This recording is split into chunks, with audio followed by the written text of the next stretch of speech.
back, Commissioners. I trust you enjoyed your recess. I'd like to remind members of the public that the Commission does not tolerate any disruption or outbursts of any kind. Please silence your mobile devices that may sound off during these proceedings. And when speaking before the Commission, if you care to, do state your name for the record. I'd like to take roll at this time. Commission President Fong. Here. Commission Vice President Richards. Here. Commissioner Hillis. Here. Commissioner Johnson. Here. And Commissioner Moore. Here. Commissioners, first on your agenda is consideration of items proposed for continuance. Item 1 for case number 2015-003067 CUA at 144 Kashmir Street. Conditional use authorization and planned unit development is proposed for continuance to September 29th, 2016. Item 2, case number 2013.1049E at 950 through 974 Market Street. An appeal of a preliminary mitigated negative declaration is proposed for continuance to October 13th, 2016. Item 3, case number 2016-005713 CUA at 224 Townsend Street, conditional use authorization is proposed for continuance to November 10th, 2016. And item 4 for case number 2015-003919 DRP_2 for 240 Chenery Street. The discretionary reviews have both been withdrawn. The zoning administrator will consider the variance because it remains on the agenda during your recess. Further, Commissioners, under your consent calendar, item 5 for case number 2016-006465 CUA at 1101 Van Ness Avenue, conditional use authorization. We've received a request from members of the public and now from the project sponsor to continue this matter to September 29th, 2016. And under your discretionary review calendar, I'm pleased to announce that item 21 for case number 2015-006479 DRP at 636 Vermont Street, discretionary review, that DR has been withdrawn. I have no other items proposed for continuance, and I have no speaker cards. Okay, thank you. Is there any public comment on the items proposed for continuance? Okay, not seeing any public comments closed. Commissioner Moore. I ask that item 20A and B be continued based on the fact that the submittal as given to the Commission is incomplete for us to properly consider this project for the applicant or against the applicant. It does not follow in specific ways of what is required for this Commission to look at, including no photos, no building sections, no proper depiction of adjoining properties and their relation to the proposed modification of the project. This project fails to meet the standards as set forth in the plan submittal guidelines. I ask for continuance. Second. Is that a motion to continue all other items as proposed, as well as 20A and B, or just 20A and B? That's 20A and B. I'm obviously supporting the continuance as proposed, including those listed as item 5 and item 21. I'm asking for adding item 20A and B. Second. I think we need a date on it first. We would need a date for items 20A and B, maybe September 29th, as the joint hearing with Rec and Park has now been canceled. It's opened up that hearing date. That's fine by me. Commissioner Johnson. Clarify. I'll make a motion to hold my commercial, and then also I'll continue that motion and say propose continue items 1, 2, 3, 4, 5, 20A, 20B, and 21 to the dates proposed. Thank you. 21 is withdrawn. That does not require. Not 21. 20A and 20B. Second. Understood. Thank you, Commissioners. Then on that motion to continue matters as proposed, Commissioner Phyllis. So no. I don't know about 20A and B, so I'm going to say no. I'd rather hear that item. Commissioner Johnson. Aye. Commissioner Moore. Aye. Commissioner Richards. Aye. And Commission President Fong. Aye. So moved, Commissioners. That motion passes 4-1 with Commissioner Hillis voting against. Commissioners, that'll place us under your consent calendar. All matters listed here under constitute a consent calendar are considered to be routine by the Planning Commission and may be acted upon by a single roll call vote of the Commission. There will be no separate discussion of this item unless a member of the Commission, the public, or staff so requests, in which event the matter shall be removed from the consent calendar and considered as a separate item at this or a future hearing. You now only have the one item number 6 for case number 2014-003, 111 CU 388 Beale Street, conditional use authorization.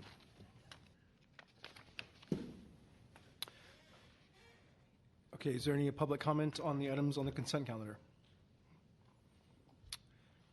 Not seeing any public comment. Public comment is closed. Commissioner Moore? Move to approve. Second.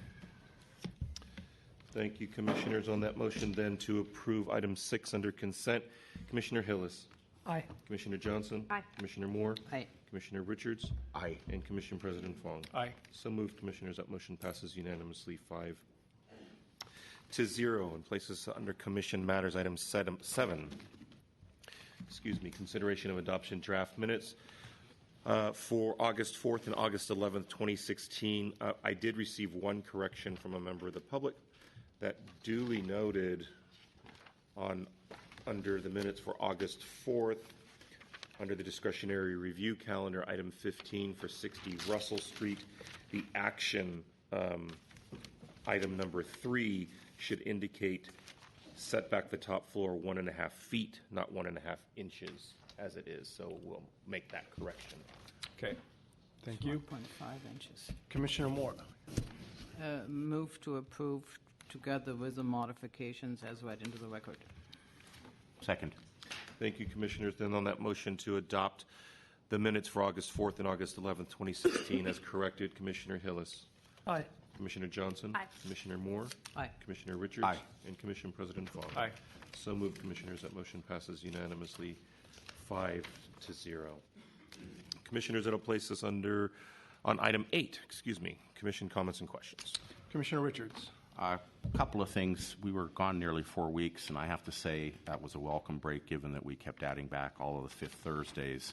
I think next year when we actually look at the calendar, I'd love to have a break of that duration as well, if it permits, that we're able to kind of tack on the Labor Day week because of that holiday. So that would be considered when we do that in January or December. Just wanted to say this would be my second year on the commission as of this meeting, and I haven't missed a meeting yet. I'm having too much fun. So I'm happy to be here. I can't believe it's already 2 years. Two things, there are about 100 things I could have brought up here today over the last 4 weeks that I've read, but in the Chronicle on Wednesday, August 31st, there was an article on illnesses tied to high rents in Oakland. In the Alameda County Health Department, Dr. Mantu Davis said that hypertension and asthma rates are increasing as residents grapple with increased rents and lack of stability. The associated stress can cause depression, anxiety, and even schizophrenia, according to the new study by the Health Department of Oakland. So that's something I think we talked about several times, and they're actually documenting it now, that the constant stress of not knowing whether you're going to have a house to live in next month or you have to leave the city is really causing some health problems. One other quick one, there was an article in the New York Times on August 27th about New York's disappearing storefronts. They're having the same problem as us in terms of losing their legacy businesses. They don't have a legacy business program, and a lot of uniquely New York stores that carry only things that you can buy in New York can't pay the rent, and they're going out of business, and they're struggling with the same thing we are. So it's happening all over. Thanks. Glad to be back. Thank you. Commissioner Moore? Appreciate Commissioner Richards commenting on the extended week for commission break. I think it is extremely helpful and gives us some room to live lives that are a little bit more personal, if otherwise we are appearing here on the hour every Thursday. Anyway, I appreciate that and look forward to seeing us change the commission rules with regard to next year, assuming that it falls into an opportune date. I want to speak about a request that is slowly dawning on me. I'd like to see the department work with the commission on compiling a list of small institutions, their size, their IMPs, including their growth projections. We'll treat small institutions as isolated cases. We have one today, and I'm not singling this out, but that particular thought kind of jogged my mind. The cumulative effect of a lot of small things, in the end, all amount to a big thing Many of these small institutions have 80 to 200 plus people enrolled for shorter or longer time frames, sometimes up to 2 years to 4 years. And I think we need to start tracking that relative to legislation that was apparently just introduced by Supervisor Peskin regarding looking at student housing and IMP improvements to address these issues. I think this came to me completely independent. I was actually having a quick coffee with Commissioner Richards, and we chatted about that. And I think this is a perfect opportunity for the department and all of us to be prepared to look at the next level of impact. I'm very interested to see what is suggested in Commissioner Peskin, in Supervisor Peskin's legislation to come forward. I have talked about this independently as a professional for the last 10 years, that the IMPs do not give the department enough leverage or enough guiding force to really help make them equal among each other and more powerful documents for the city to know of how to deal with institutions. And that is a positive, encouraging comment rather than a negative comment. Otherwise, that would conclude my comments for today. There's nothing further. We can move on to department matters. Item 9, director's announcements. Thank you, Jonas. Commissioners, welcome back. Good to have you back, and hope you had a good break. I just want to take a moment to re-welcome someone back into the department. Peter Albert has come back to work for us part-time as our manager of our transportation plan. Most of you know Peter well. He's been in the city for over 30 years. He actually retired last July, but he couldn't resist us. So just by word of some background, Peter worked for the last 10 years with MTA, where he was the planning director and pioneered their urban planning initiatives program. And he was the liaison between SFMTA and the Office of Economic and Workforce Development. Prior to that, he worked on urban design planning, transportation planning, and related issues with BART. And before that was with the TA. But most importantly, and early in his career, from 87 to 98, Peter worked with the planning department, where he was an architectural assistant and neighborhood planner, and he was in the transportation planning group that we had at that point, and was the primary author of the then transportation element that was updated at that point.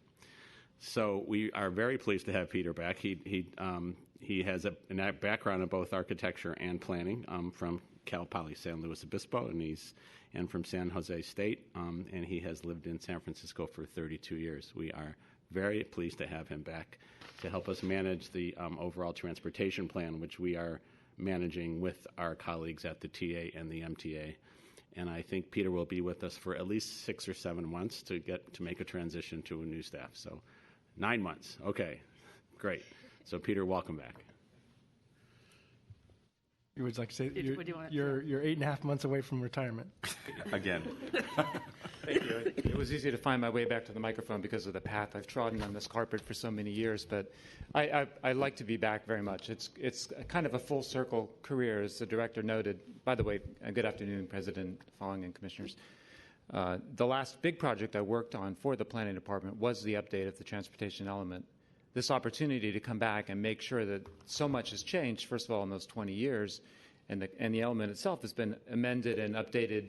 But this comprehensive overhaul, tying in the subway master plan, some of the projects going on with the Transportation Authority, some of the projects the MTA is working on, tying them into the land use and growth coordinated sort of comprehensive review that the planning department gets to work on, is kind of a nice ribbon on a career that really looks at linking transportation and land use. So I am here for 9 months. That's the limitations of the engagement with which I was brought back. But we can do a lot in 9 months. My main contribution to this team, the Connect SF team, will be to help us get through a very clear vision of transportation for the next 50 years, use scenario planning to make sure that we're actually basing a future on trends, data, research, economic forecasting, those kinds of things that make a future realistic rather than just a pie-in-the-sky thing.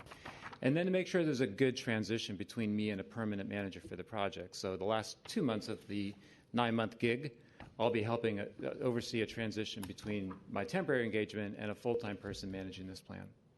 So I look forward to giving you updates on where we are. You may already have been following the subway vision plan. That's a very important element of this work. The public comment on the subway vision plan just concluded this week, and we had, I think, over 2,000 submittals and 3 different pop-ups in different neighborhoods. People are really eager to get a pen and paper and start drawing a subway vision. And then, of course, my work would be to make sure that we're tying that back into pragmatism, land use, and sensible growth patterns. Great. Well, welcome back, and looking forward to future information. Thank you. Commissioner Johnson. Oh, sorry, I was asking if you want to speak. Got it. Okay. Very good, then, Commissioners. Item 11, case number 20, item 10, review of past events of the Board of Supervisors. There was no Board of Appeals hearing, nor was there a Historic Preservation Commission hearing. Good afternoon, Commissioners, and welcome back. I think we all appreciated the break. The board did meet this week, but there were no planning items on the agenda, and the Land Use Committee did not meet since it was Labor Day. There were no introductions this week. However, as Commissioner Moore mentioned, Supervisor Peskin did request that the City Attorney draft an ordinance that would modify the requirements for IMPs. Specifically, we include requirements that IMPs include a transit and traffic circulation action and implementation plan, a required implementation plan on how universities intend to maximize compliance with regional goals for central campus planning models, and an enrollment cap to ensure that universities are not enrolling more students than they are prepared to legally house. Also, the Rules Committee is meeting right now to consider the confirmation of Joe Koppel and Myrna Melgar for this commission. The committee had not reached that item yet before I left the office, so I'm not sure what the outcome was, but I'm sure they were nominated. And if confirmed, they would be able to attend next week's commission hearing. So that's all I have. Thanks. Great. Thank you. If there are no questions, Commissioners, item 11 for case number 2016-003404 IMP at 180 Sansom Street. This is an abbreviated institutional master plan. Good afternoon, President Fong and Commissioners. Andrew Perry of Department Staff. The case before you is an abbreviated institutional master plan submitted for your consideration by Group and Seek, the first such submittal by the institution. Group and Seek was founded in France in 1975 and is primarily a business school offering programs in management, finance, marketing, communications, and digital technologies. The school operates campuses throughout France and has also expanded to other parts of Europe, Shanghai, and now San Francisco. The San Francisco program is intended to operate essentially as a study abroad program, giving any enrolled student the opportunity to study here for a period ranging in length from 10 days up to 10 weeks. The program aims to expose students to American culture, business practices, and emerging markets, particularly related to advertising and tech-focused industries. The school anticipates having on average 6 to 8 sessions per year, with between 20 and 80 students participating in each. The number of sessions and participants is expected to vary within that range, dependent on student demand for such a program. The school does not own any property within the city and currently leases approximately 6,100 square feet of space on the 8th floor of 180 Sansom Street within the C3O district. As such, the institution is eligible to file an abbreviated institutional master plan. The school employs 1 full-time instructor here for the San Francisco location and may hire additional staff as needed. Participation is open to any enrolled student. However, participants are required to find their own short-term lodging during their stay. The department has not received any public comment on this abbreviated IMP. There is no action required on this item. However, the Commission has discretion under the code to hold a public hearing on the IMP at a later date. This concludes my presentation, and I'm available for questions. Okay. Opening it up for public comment. Ronald Morris. I'm sorry, from the project sponsor. I'm sorry, is the project sponsor here? My apologies. 1 second. Are you with the project sponsor or are you public comment? Come on up, sorry. Right. Commissioners, thank you very much for allowing me to speak about the impact of our campus here. We set up this campus. We started our first program in January of 2016. We have had 40 students come for a 10-day project, and then 2 sessions of 10 weeks. Each of them had just under 30 students. And Andrew did a fine job presenting Group and Seek. We were founded in 1975. We do have campuses in Shanghai, London, and now here.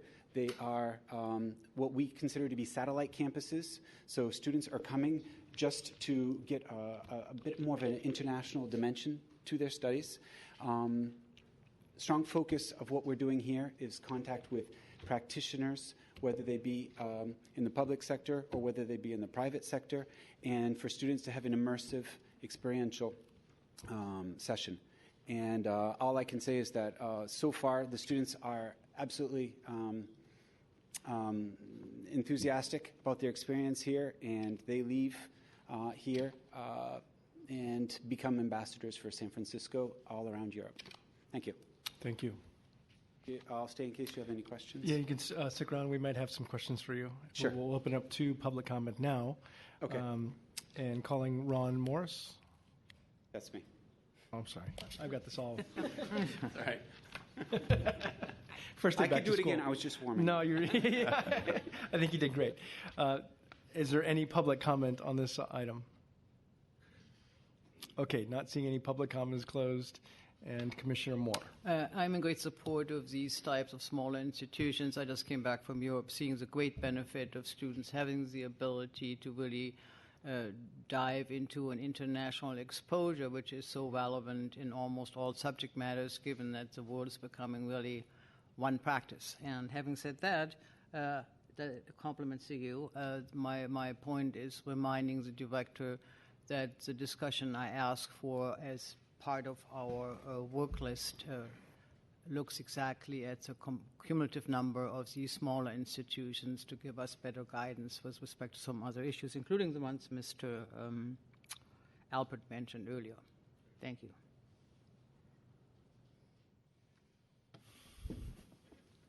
Thank you. If there's nothing further, Commissioners, we can move on to general public comment. At this time, members of the public may address the Commission on items of interest to the public that are not within the subject jurisdiction of the Commission except agenda items. With respect to agenda items, your opportunity to address the Commission will be afforded when the item is reached in the meeting. Each member of the public may address the Commission for up to 3 minutes. This section is not supposed to exceed 15 minutes, and I do have several speaker cards. Okay. Thank you. Okay. George Wooding, Lisa Forman, Matt McCabe, Edward Mason, Stan Hayes, Paul Weber, and Marvin Stender.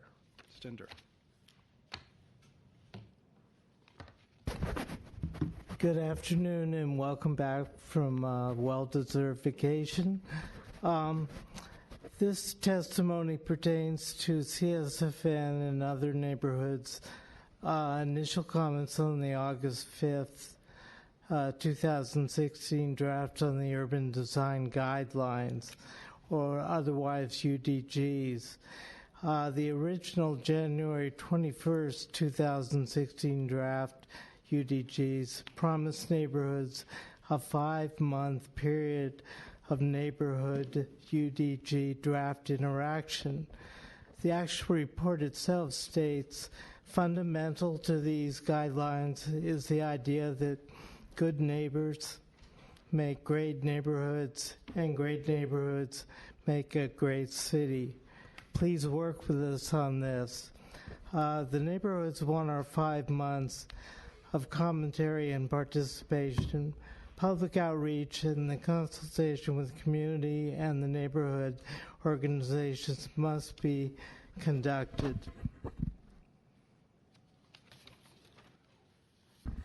Planning outreach has to involve bilateral engagement at the local level between the decision makers and within the staff and local land use groups. Additionally, the deadline for public comments needs to be extended as there has been insufficient time to conduct and incorporate such public outreach and consultation into the UDC draft before the Planning Department's Planning Commission target date of October 20th.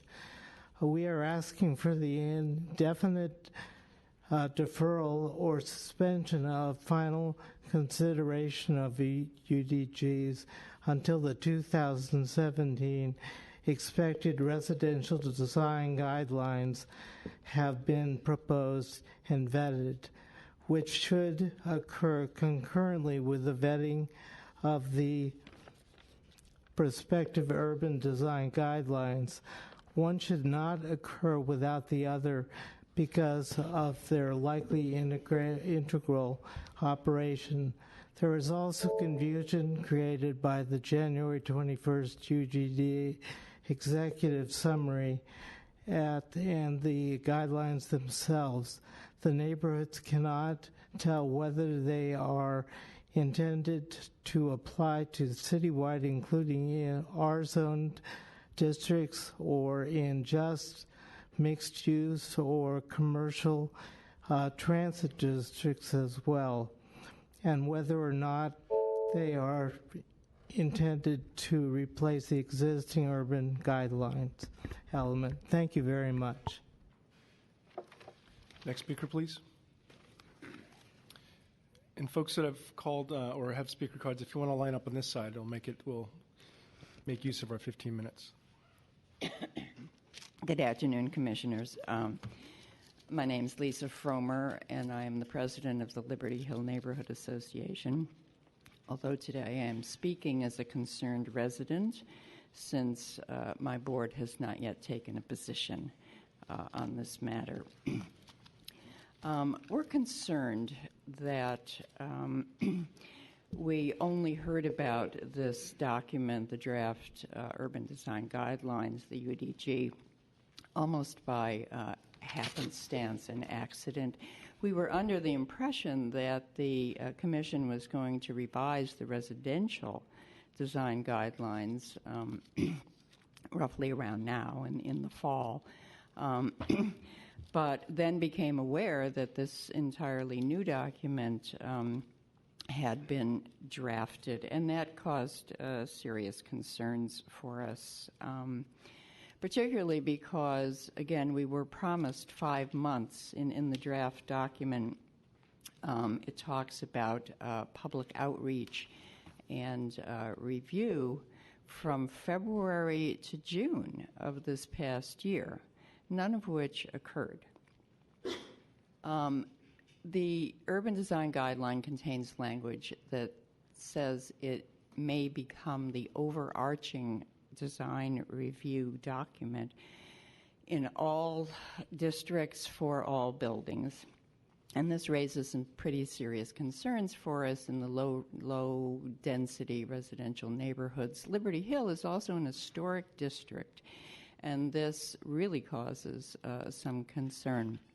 So we would ask specifically that you postpone the target date of adoption, which I believe is October 22nd, for the Urban Design Guidelines until sufficient public outreach has occurred and can be integrated. Also decouple the residential and urban design guidelines because they have to complement each other, and one can't be done ahead of the other. Thank you. Thank you. President Fong, Commissioners, good afternoon. I'm Matt McCabe, a co-founder of the Noe Neighborhood Council and a 34-year resident of the city. Last month, the Noe Neighborhood Council and the Telegraph Hill dwellers submitted correspondence to you and to the planning staff advising of our serious concerns with the rollout and content of these proposed urban design guidelines. 2 nights ago, we hosted a community meeting inviting other fellow neighborhood organizations to share their concerns that they might have. One of the things we found, perhaps the most important thing we found, there's unanimous consent that that the adoption of the draft urban design guidelines should be deferred. In January, the Planning Department promised you that 5-month review period and promised the community involvement in a public process and external review. And the simple fact is that has not happened. Numerous other issues were identified in that meeting. Perhaps the most important was the proposed relationship of these urban design guidelines to the residential design guidelines. Under this proposal, it appears that the residential design guidelines will become marginalized and subordinate to the urban design guidelines, and the most important tool we have to maintain the well-being, scale, and character of our neighborhoods will be rendered impotent. I will again point you to the January 21st Executive Summary and Case Report. We've since been told that the residential design guidelines might still apply to, and I'm quoting here, more modest projects. This assertion is disconcerting at best.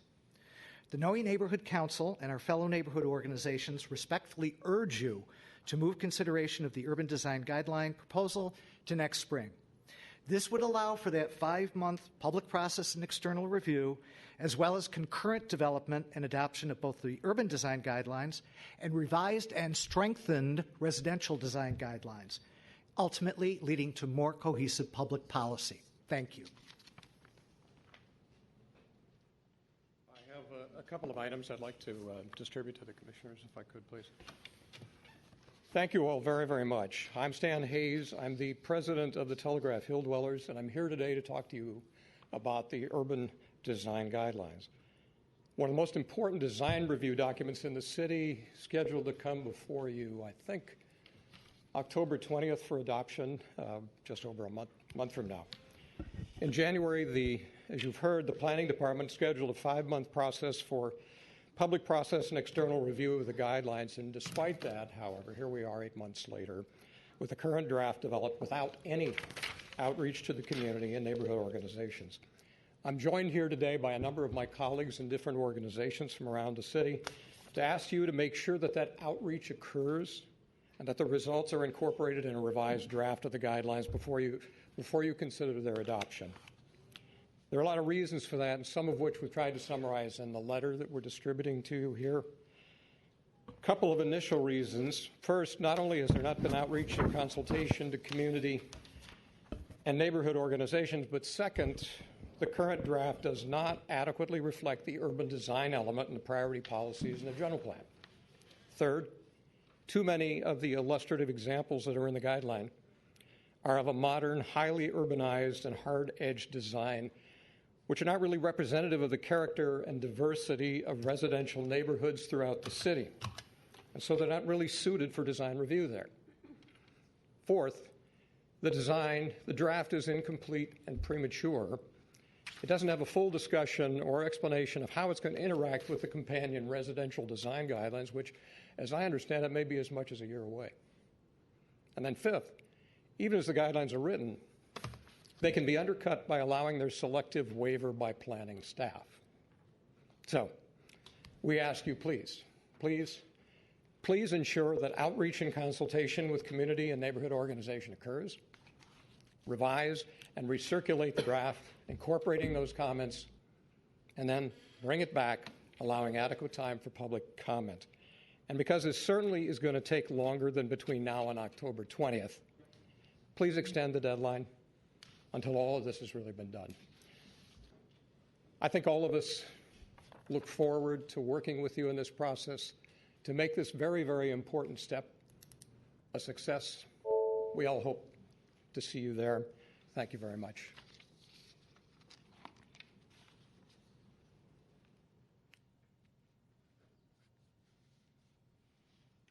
Good afternoon and welcome back. My name is Paul Weber. I'm a resident of North Beach, a member of Telegraph Hill Dwellers, and a delegate to the Coalition for San Francisco Neighborhoods. And I wanted to amplify what some of the other speakers said on one particular point. And I'm referring now to the narrative in the executive summary from a January 21 meeting of the Commission. In that executive summary, it is ambiguous as to the real primacy or lack of primacy for the existing design elements. We have, as you know, already an urban design element or section to the general plan, and we also have an existing residential design element. In the memorandum, there's a reference to the new guidelines being sort of preempting what may be part of the general plan, and it's ambiguous. So others have requested, and I'll again request that the staff tell us specifically where in the hierarchy of the general plan these new guidelines are to fit. First of all, are they to be relevant to all neighborhoods, including our neighborhood, capital R neighborhoods, or are they only going to be relevant to mixed use or commercial or transit districts? That's a very important point, and has been giving heartburn to many people who aren't really sure what the intent was. Secondly, where in the hierarchy among the elements are these guidelines to be? Are these merely guidelines of the department, which are not part of the general plan? In which case, what kind of a review process would there be to their implementation or their execution? Secondly, if they are to be part of the general plan, where are they to be in the hierarchy? And then finally, where in the hierarchy will this plan and the new residential plan be to each other? None of that is made clear, and these points are all very important points to be clarified, and these we hope will be clarified very soon. Thank you for your time.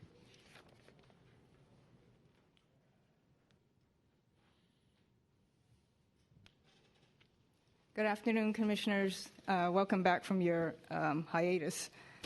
I would request under Sunshine Ordinance the following less than 150 words be submitted into the meeting verbatim.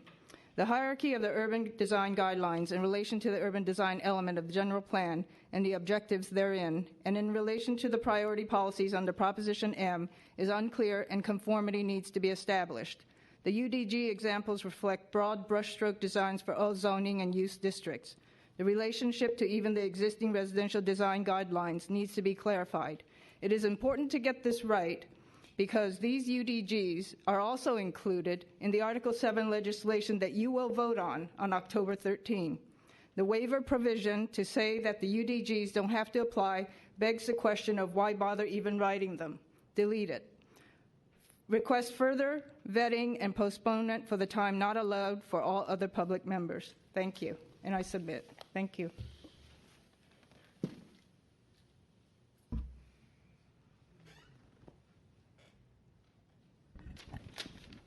My name is Marvin Stender, and I appear today to ask really the commissioners for some information about the status of Gil Kelly, the person who's leaving as planning director of the commission.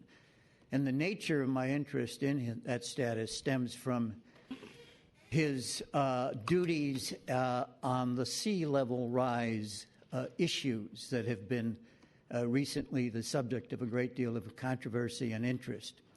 And my interest is that of as a private citizen. And I ask, basically, I read that he's taking his job as a commissioner in the city of Vancouver starting September 15th. So I'm assuming his status as planning director of the city will terminate sometime after that.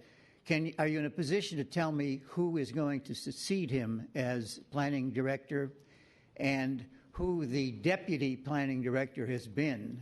And finally, the question of if, as a private citizen, I am interested in that issue of sea level rise, who can I look to in the planning department after the planning director leaves to get information about the sea level rise issue?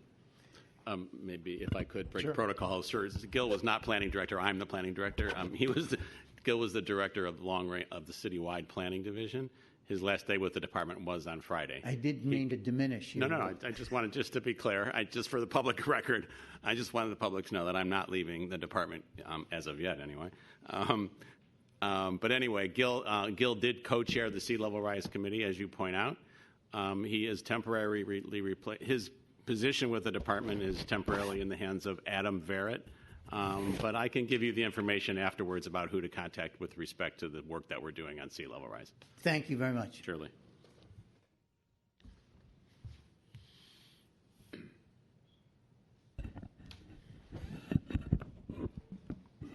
Edward Mason, and I would like to submit for your consideration an editorial that appeared in the newspaper in Menlo Park that discusses the Facebook expansion and a more regional vision is needed. Facebook will build two 75-foot tall office buildings for 965,000 square feet and another hotel for 175,000 square feet. With the expansion, we'll add 6,500 employees to the current 7,500 employees at its Menlo Park campus. A housing study funded by Facebook revealed that only 18 current Facebook employees live in Bellhaven and 28 live in East Palo Alto. It concluded that the addition of 6,500 employees would therefore have little direct impact on local housing market, creating demand for only 175 new units, a finding of questionable logic at best. From a broader regional perspective, planners are voicing alarm all over the Bay Area. Job growth without corresponding housing creation and the resulting upward pressure on home prices, and even widespread transportation gridlock. With virtually all of its employees living long distances from the campus, about half of Facebook employees drive cars to work. Facebook is proposing to limit increase in trip generation relating to its expansion to 438 new morning inbound commuter vehicles. The development will financially benefit Menlo Park, but nevertheless will result in the worsening of both the transportation and housing facing the region. A standard practice of the permitting jurisdiction to extract mitigation measures, including cash payments, without leaving neighborhood communities like East Palo Alto with significant and uncompensated impacts. No one is ultimately well served by major proposals being evaluated through the lens of a single city looking out for its own interests. Cities can move away from isolated decision-making that perpetuates rather than solves regional problems. And I came away with this. The takeaway from this is we currently have over 30 commuter buses an hour on 24th Street, and you go on down to 26th and Valencia, and it's about 55 an hour. So you almost have a bus a minute going through 26th and Valencia. So with this addition of almost doubling, my question is, what are we doing on a regional basis, between planning, transportation? There needs to be some resolution to this ongoing situation. And also, you've got this Apple spaceship that's going on in Cupertino, and they've already widened the turnoff lanes from 280 to that plant. Thank you.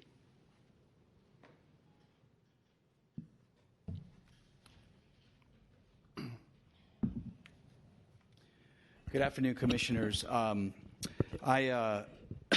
me. I will make a general statement because it is relevant to an item on your agenda, and I know we can't speak to them specifically in public comment, but I have to leave to go to a service for Natalie Gubb, who is a longtime affordable housing finance person, and her service is over in Oakland.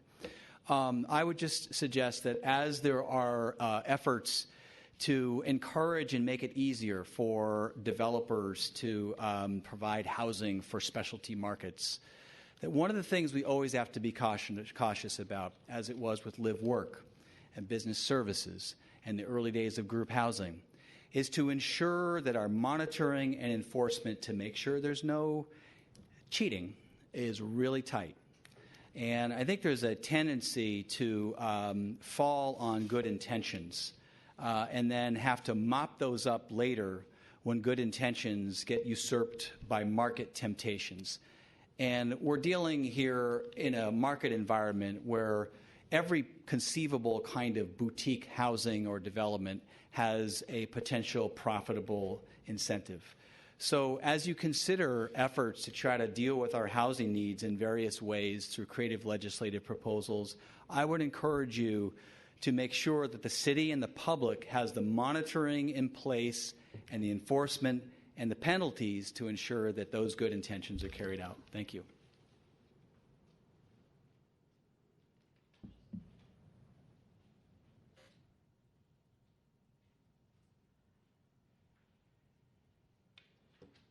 Sue Hester, I want to follow up on the last two speakers.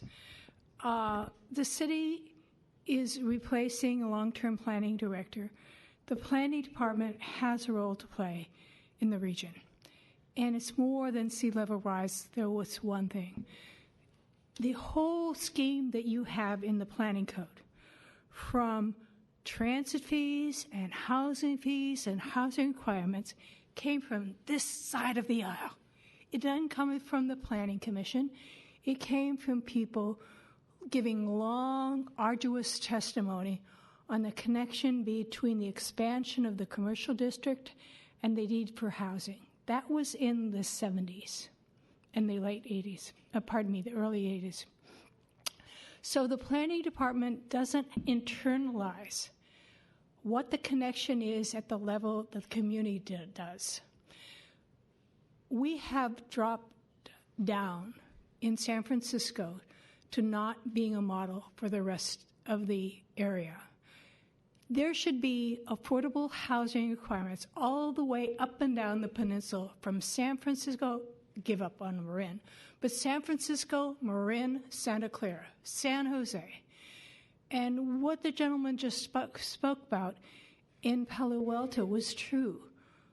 I talked to someone on the East Palo Alto.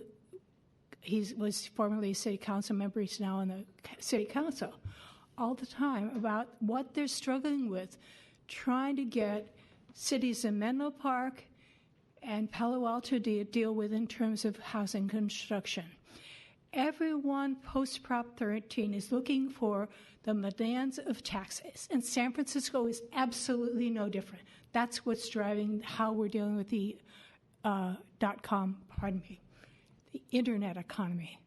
So every time we have an opportunity to say, come on, guys, put on a housing requirement on the peninsula, put it on Palo Alto, put it on San Jose, take the burden off from San Francisco, because all the Google buses in the world that dump the projects on the mission have a problem that comes back to San Francisco, a problem that you didn't analyze when you did the eastern neighborhoods, what you didn't analyze when you did the downtown. So we have all these stresses on housing, and a lot of them are being created by people down the peninsula. What is a planning commission? What is a planning director? What is a chief of long-term planning? What is a mayor doing? What is the board of supervisors doing to say, hey, guys, build housing near your communities because there's an impact in San Francisco? Thank you. Next speaker, please.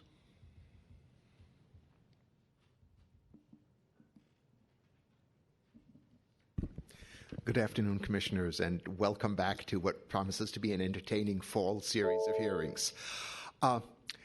I have a question/comment. By the way, the timer doesn't seem to be going. Regarding the proposed revision of Article 7. And I've skimmed it. I think it looks pretty good. I'm going to be digging some more. But what I did note is it appears to be eliminating the proposal that every 2 years there be a report on what's going on in the neighborhood commercial districts. Now, I recognize that this is an interesting piece of code because I've looked for it, and I believe there has been one report on what's going on in neighborhood commercial districts in the 30 years since the legislation, nearly 30 years since the legislation was passed. So clearly that requirement wasn't really functional. But how will the planning department understand, and how will you understand, what are the trends that are evolving and how that might play into decisions relating to conditional use? If you're not aware of changes that are going on, of the evolving of business practices in the neighborhood commercial districts, the trends to everyone leap on in one direction and then suddenly roll out again, and the disruption that can cause on many streets, the loss of neighborhood services that have resulted in part because of those trends, because of the assumption that the market will miraculously solve all problems. And I think it will, it's just the amount of disruption you're willing to accept. How will you understand what is happening if there is not some regular analysis of what's happened, where are the vacancies, what are the trends coming in, are those trends good or bad? Are they potentially good or bad? What are the ramifications? Where does that analysis come from? Who is responsible for that? Thank you. Any additional general public comment? Okay, general public comment is closed, and Director Ram. Thank you. If the commission would, allow me just to respond to a couple of issues that were raised during public comment. First of all, with respect to the guidelines, we have intended to use the October 20th hearing to update you on those guidelines, but we had fully intended to extend that comment period, and we've had we've had 2 public meetings already. We are scheduling more as we speak, so we will be in touch with the neighborhoods on that issue, and we have been working with them, and we'll continue to work with them on those guidelines. And the point's well taken that we need to better explain the role of these guidelines relative to the residential design guidelines. These were meant to be kind of an overarching guidelines, not replacing the RDGs, but actually being kind of higher level umbrella guidelines, if you will. With respect to the regional work, I'm frankly a little surprised to hear the comments, because we have come to this commission many times talking about our work in the region. I dare say San Francisco is more involved in the region than just about any other city in the region. I have personally testified at Mountain View City Council. I personally met with Facebook folks who are proposing 3,500 units of housing on their campus, for example. I have strongly encouraged them to do so. We are working very extensively with ABAG and MTC right now.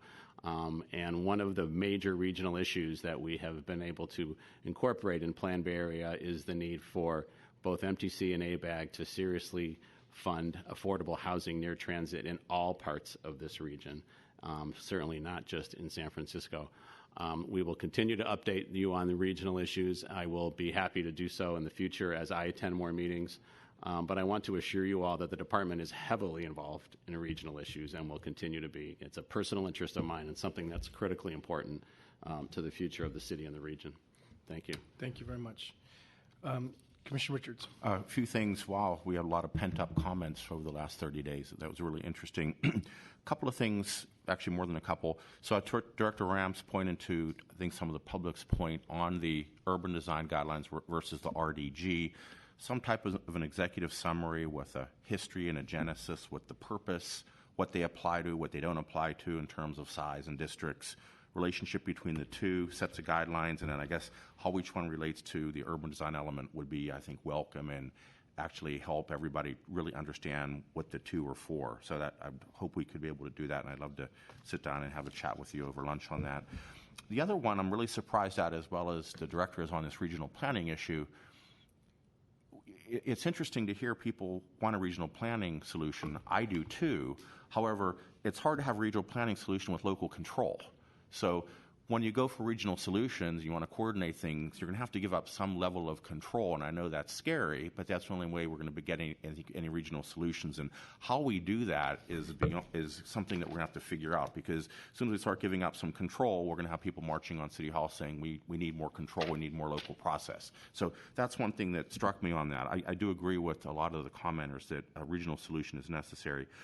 On the comment about how people can cheat on things that we put out there with great intentions, I think we could learn something from the tech community and how they have hackathons to find bugs in systems. We should actually have a hackathon to find all the loopholes and give rewards, and then close those loopholes before we actually pass legislation, because I see big loopholes all the time in lots of things we do, and they're noble intentions, but we're not thinking like the people who want to go through the loophole sometimes.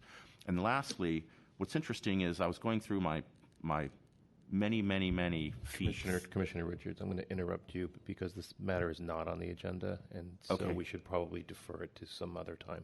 Can I comment on the neighborhood? Okay.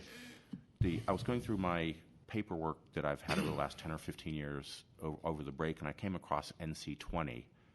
And I think that we might need to, and I looked at the date, and we're already at an NC 30 point of view. And I'd love to have an informational and talk about all the different trends and all things have changed over the last 10 years or 20 years since we've had the NC controls in the 80s. Thank you for reminding me not to go off topic, Secretary Onen. Commissioner Moore. Director William, I'd like to suggest that under your director's announcements, once a month or so, you add having had a meeting and updating us on current or running issues so that the regional discussion stays in focus rather than being just prompted. I appreciate your thorough response to the questions raised, but I think as we're hearing it, it becomes more of the way we integrate it fully into our own thinking. Thank you. Commissioners, if there's nothing further, we can move on to your regular calendar. Item 12 for case number 2015-000-333 CWP, the Market Street Prototype Festival, informational presentation.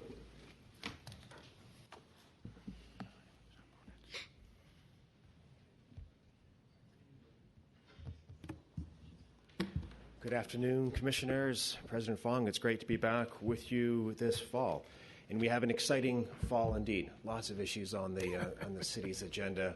And one of the ones that we're here to speak to you about is the transformation of Market Street and the Market Street Prototyping Festival that's coming up in the first week of October, 6th, 7th, and 8th. And what the Market Street Prototyping Festival gives us a chance to do is to see Market Street through a whole new set of eyes as a grand public space, not just a corridor to move the maximum number of people through as quickly as we can, but a space to stop, to engage, to learn, to socialize, to have a moment of empathy, to have some fun, to smile. I don't know if many of you had a chance to see it last year, but to see people laughing and having a really good time in Market Street and not just rushing off to where they need to be, I think was a transformative experience for us and for the people involved. And unlike other capital projects, this one is tied to the Better Market Street project being led by Public Works, fundamental revisioning of Market Street of the future. This one has really inverted the relationship between the city and the public, and where we have invited the public to come in and tell us what they envision the future of Market Street should be. And in the process, we think this inversion allows us to bring the people a whole lot closer to the decision-making process for the shaping the city, and this greater sense of democracy and a sense of agency by the public over the future of the city. It's a positive thing for everyone involved, including all the agencies. And to that, this has allowed us to bring hundreds of thousands more people to the public engagement process than we ever could through a traditional workshop format. We feel like this is a truly pioneering piece of work being undertaken by the Planning Department and our co-partner or co-lead, the Yerba Buena Center for the Arts. We feel this represents a brighter future for the city, for Market Street, for public participation, and for public life and public spaces throughout the city.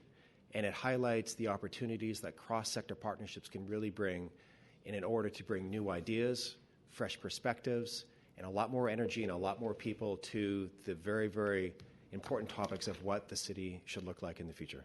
And with that, I'm going to turn it over to Kay Cheng. She is the director of the Market Street Prototyping Festival in partnership with YBCA. She's the one who's making sure that this thing is actually going to come off without a hitch and with all the other actors involved. So I'd like to introduce Kay Cheng. Thank you very much. Good afternoon, Commissioners. Can we turn that on, or do you guys just see that? Need the computer. If you want to use the lower mic, it might be easier if you need to. Okay, great. So as Neil mentioned, this is a really important project for us and really exciting way to test new ideas and test new processes. We did the prototyping festival last year, and then we're doing it again this year. This is just a picture of what Market Street was like in its heyday, and we're in conjunction with Better Market Street. Is there something that we could test in the meantime while it's going through EIR, bringing back the joy and life to Market Street? So just kind of looking at history to potentially repeat itself in the near future. Just talking about a few of the details of the festival. We had hundreds of submissions. This is from last year, but this year we've also had many submissions from people from all over the region. We'll have a selection of projects that were being fabricated pretty much as we speak, and they'll be on Market Street on display for 3 days. The criteria in which these projects were selected were generally favored things that had created great engagement, accessibility and inclusion, and sustainable design. And by that we mean, do these prototypes allow people to meet strangers, do something that you normally wouldn't do on Market Street, linger, engage, and encourage positive activities? This is a map showing where the prototypes will be. All of this information, of course, is on our website if you want to dig deeper into that. We worked with many partners to pull this off. Yerba Buena Center for the Arts is our main partner, but we definitely couldn't pull this off without our sister agencies, namely Public Works, Arts Commission, Mayor Office of Disability, Mayor's Office of Civic Innovation, all helping to guide this process. As Neil mentioned, we also have leaned heavily on different type of private partners to help us lead our prototypers through design and fabrication, through companies like Autodesk or institutions like CCA. They've really helped us to enrich our curriculum for our prototypers. And a really core component of our process is to involve the community. We have sort of iterated on our community cohort or think tank in this iteration of the festival, and our community think tank includes members from the SRO Collaborative to the Community Ambassador Programs, Counterpulse, Larkin Street Youth Services, Luggage Storage Gallery, Market Street Masses. So we've really tried to, just to name a few, but we've really tried to broaden our reach of including people who may not create the prototype themselves, but want to be a part of the process as well. So I'll talk a little more about that later. So it's great and fun to do these things, but what are we actually doing and how are we actually measuring success is something that we're really interested in doing. We have a really extensive report that's on our website from the festival last year, but we're also doing the same thing this year. So the key of testing is to be able to measure it. And if you're measuring your successes, in our case, pedestrian movement, lingering, and engagement, if some prototypes are doing better than others, how can we refine and test and measure and do that again? So this is just a little bit about how we're doing that process of evaluation. So the Prototyping Festival is the physical prototypes themselves, but it's also prototyping our process of outreach and engagement. So this is a shot of the open house we did last year, and we did it again this year. And we have the artists and the teams come out and present a small version of what they did. What's great and what I love about this is actually I'm in the middle. I'm not behind any tables. So what you have is community members. This is an open public event coming and talking to people who are coming up with their own ideas. And the conversations are really, really fascinating about, just sort of shifting the way that we can engage with each other and talk about really important issues in our city. And then we'll just have a series of images to show you some of the prototypes from last year. A lot of them focused around play and interaction with a lot of people focusing on bringing children to our streets. It was really great to see them through Financial District and the Embarcadero. It's really like moths to a flame, to a flame. So, we put it out there and was really able to see what spoke to people, bringing elements of joy and interaction is really great to see. So in addition to the 3-day festival, we have fundraised to do a longer term iteration. So we invited 10 teams from last year to come back and sort of iterate on their design process. And we'll have sort of a phased rollout plan for those to be installed. A subset of those will be installed also in October.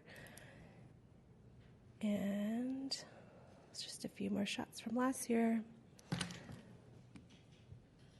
In addition to the theme of joy and engagement is kind of thinking about how we can bring positive activities at nighttime instead of having sort of an empty downtown, but are there artistic elements or interactive elements that we can introduce to our sidewalks that can encourage this behavior?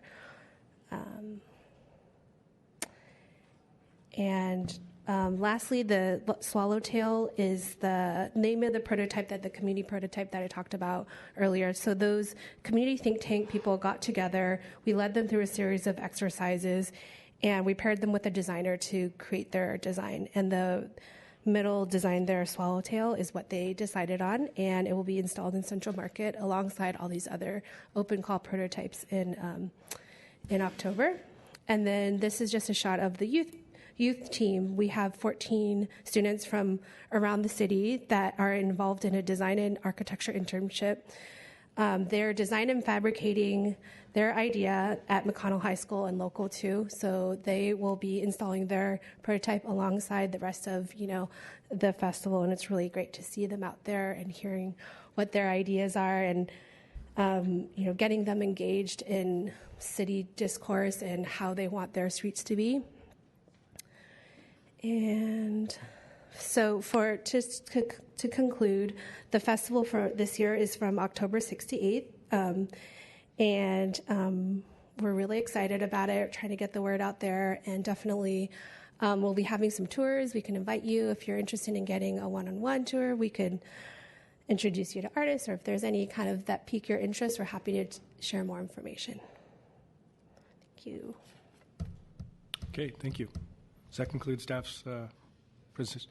Okay, open it up to public comment, if there is any. Okay, not seeing any public comments closed. Commissioner Moore. This sounds like fun, and perhaps as we're having our Planning Commission meeting on August 6th, we should take a walk and experience it in person. We never do practical things with it here in theory. That might be a great way to appreciate and see how it works. Is it October? October 6th. October 6th, yeah. October 6th, yes. Oh, okay, very good idea. Okay, is there any other commissioner comment? Go ahead. Commissioner Johnson. Yeah, this sounds really interesting. I remember the last prototyping festival. It was really fun. I live not too far, so I was able to go through it. And I'm excited. Commissioner Moore and I will head out and see it. Director Ram. Thanks. I just want to thank Kay and Neil and our whole team for this, and particularly a thanks to our partners at YBCA and our grant funders on this. This was funded. This has been funded through private grant foundations. Totally forgetting the name of the foundation. Neil, it might be worth mentioning. Google and the National Endowment for the Arts are lead funders this year, as well as Art Place, which is a national foundation that looks at creative placemaking opportunities where to bring community and cities together. Yeah. And I think the real success of this program is in not only both in the process of how the pieces are created, but also how they are engaging people to interact in ways that people often don't interact with each other on city streets. And it's really very positive and really exciting. Last year was a great success, and we're looking forward to another round. And as for these types of projects to be models for what could more permanently happen on Market Street as we go forward. So we're happy to think about how we can get the commissioners out there as a group or together or individually. So we'll continue to figure that out for the actual festival. Great, thank you. Commissioner Moore. I mean, we could start at 11 and do a walkthrough and do it as a group and experience it together. I think it would be really nice to see it kind of fresh when it starts, and I leave it up to you to follow and see how that can happen. Thank you. If there's nothing further, Commissioners, we can move on to item 13 for case number 2015-014314 MAP at 1493 through 1497 Pochero Avenue. This is a planning code and zoning map amendment. Good afternoon, Commissioners. Aaron Starr, Planning Department staff. The item before you would amend the height and bulk designation for the property located at 1493 Potrero Avenue from open space to 55X. The subject property was rezoned as part of the Eastern Neighborhoods rezoning in 2008 from M1, or light industrial, to MUR, which is mixed-use residential. Its height and bulk designation was also changed from 40X to open space. The open space designation is reserved for land zoned P, or public, and is intended for properties that are to be used as open space, such as parks and natural areas. Since this is an already developed piece of property that is privately owned, and the zoning was changed to MUR and not P as part of the Eastern Neighborhoods rezoning. The department believes that the height and bulk designation change from 40X to OS was a mistake. The sponsor of this ordinance is the property owner and has requested that the height and bulk designation be changed to 55X. The department is recommending that the height designation be changed to 40X because that was the height designation prior to the Eastern Neighborhoods rezoning, and because of the close proximity to the park and community garden next door. The department has received several letters of opposition to the proposed rezoning, mainly from the community members that use the garden adjacent to the subject property. Those letters were included in your packet, and one additional letter was sent after the packet was published, which I have here if you want to review it.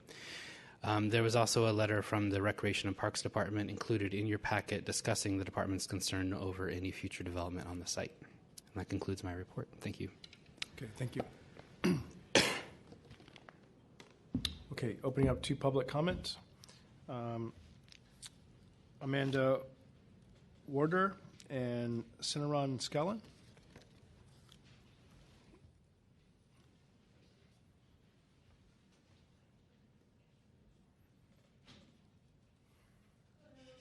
Andy Warden, is that who you were calling? Mm-hmm. That's me. Hi. Hi, I'm a 20-plus year resident of District 9. I'm a gardener at Potrero del Sol Community Garden. I know that you received our petition.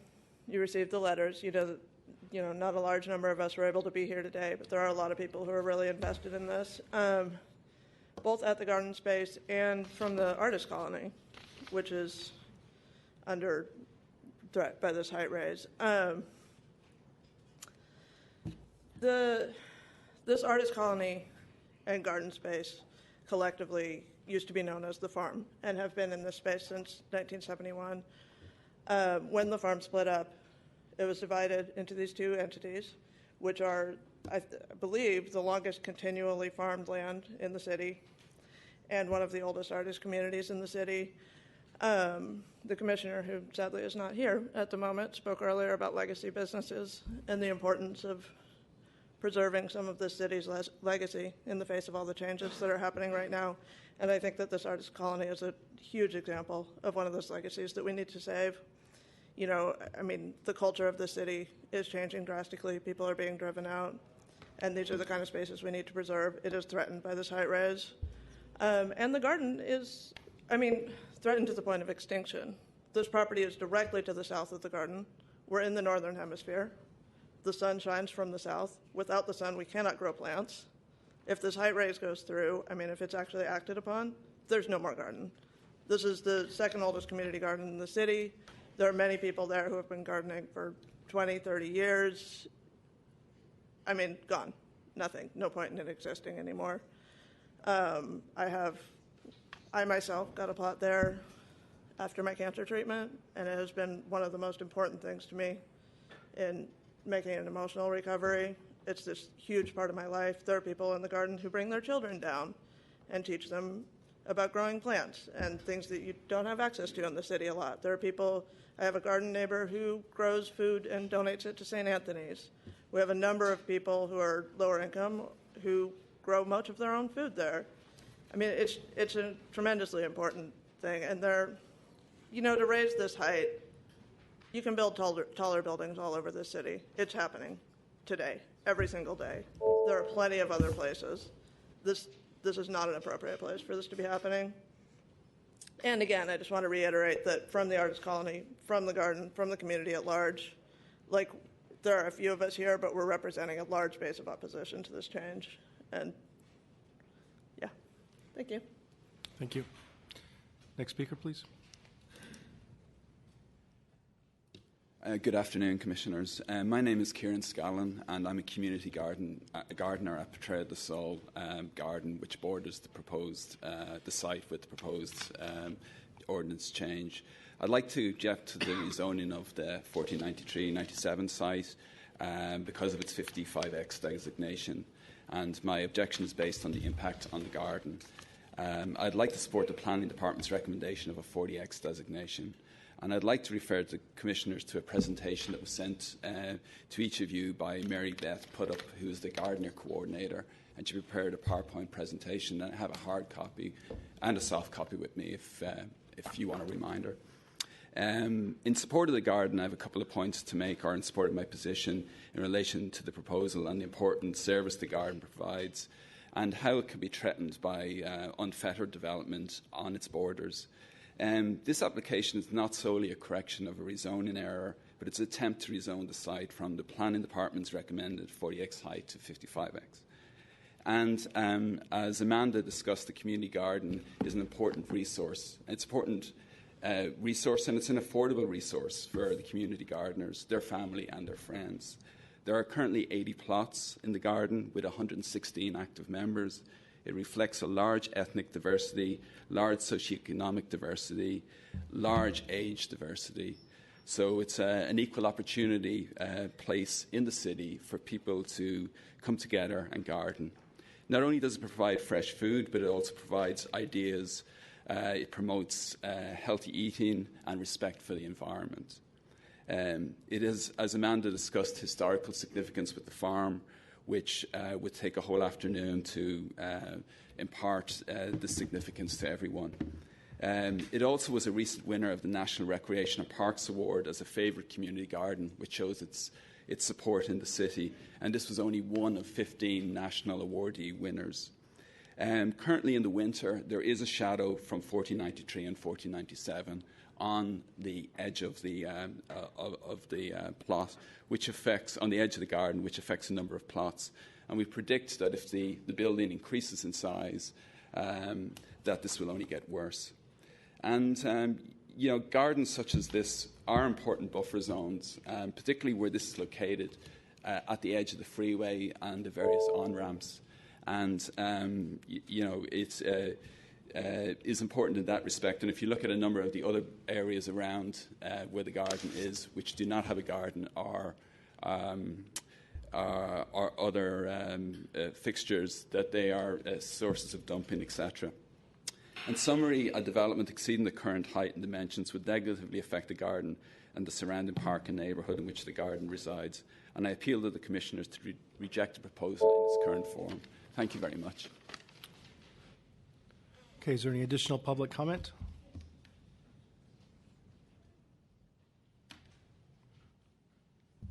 Good afternoon, Commission. Jim Abrams. I'm the representative of the property owner. And just wanted to say that we do support the staff's recommendation to go to a 40-foot height. So we're not suggesting that we go to a 55-foot height. So we do agree with the gentleman that just made a statement that a 40-foot height is appropriate here. That is what was contemplated in the Eastern Neighborhoods Plan, in all of the iterations of the Eastern Neighborhoods Plan, and also studied in the Eastern Neighborhoods EIR. There is a building on the property right now that's a two-story building. So that building does, if a two-story building would cast a shadow on the garden, it casts a shadow currently because it's a two-story building that occupies the entire property. So we deeply respect the concerns about shadows on the garden, but want to make sure the Commission understands that there is a building currently at this property. It is a two-story building. This is not a project. There's no project that's being proposed. Any project that came forward in the future would have to go through a Section 295 analysis for shadow in the garden. So we're really just here to respectfully ask that you correct the zoning. It was a clerical error. This is not a publicly owned property. The property owner has also offered to sell the property several times to Rec and Park, and that offer has been declined. So there is also the interest in the property owner to have this go to Rec and Park. But for now, we're just asking for the zoning to be cleaned up. Happy to follow staff's recommendation and here for questions. Thanks. Okay, thank you. Next speaker, please.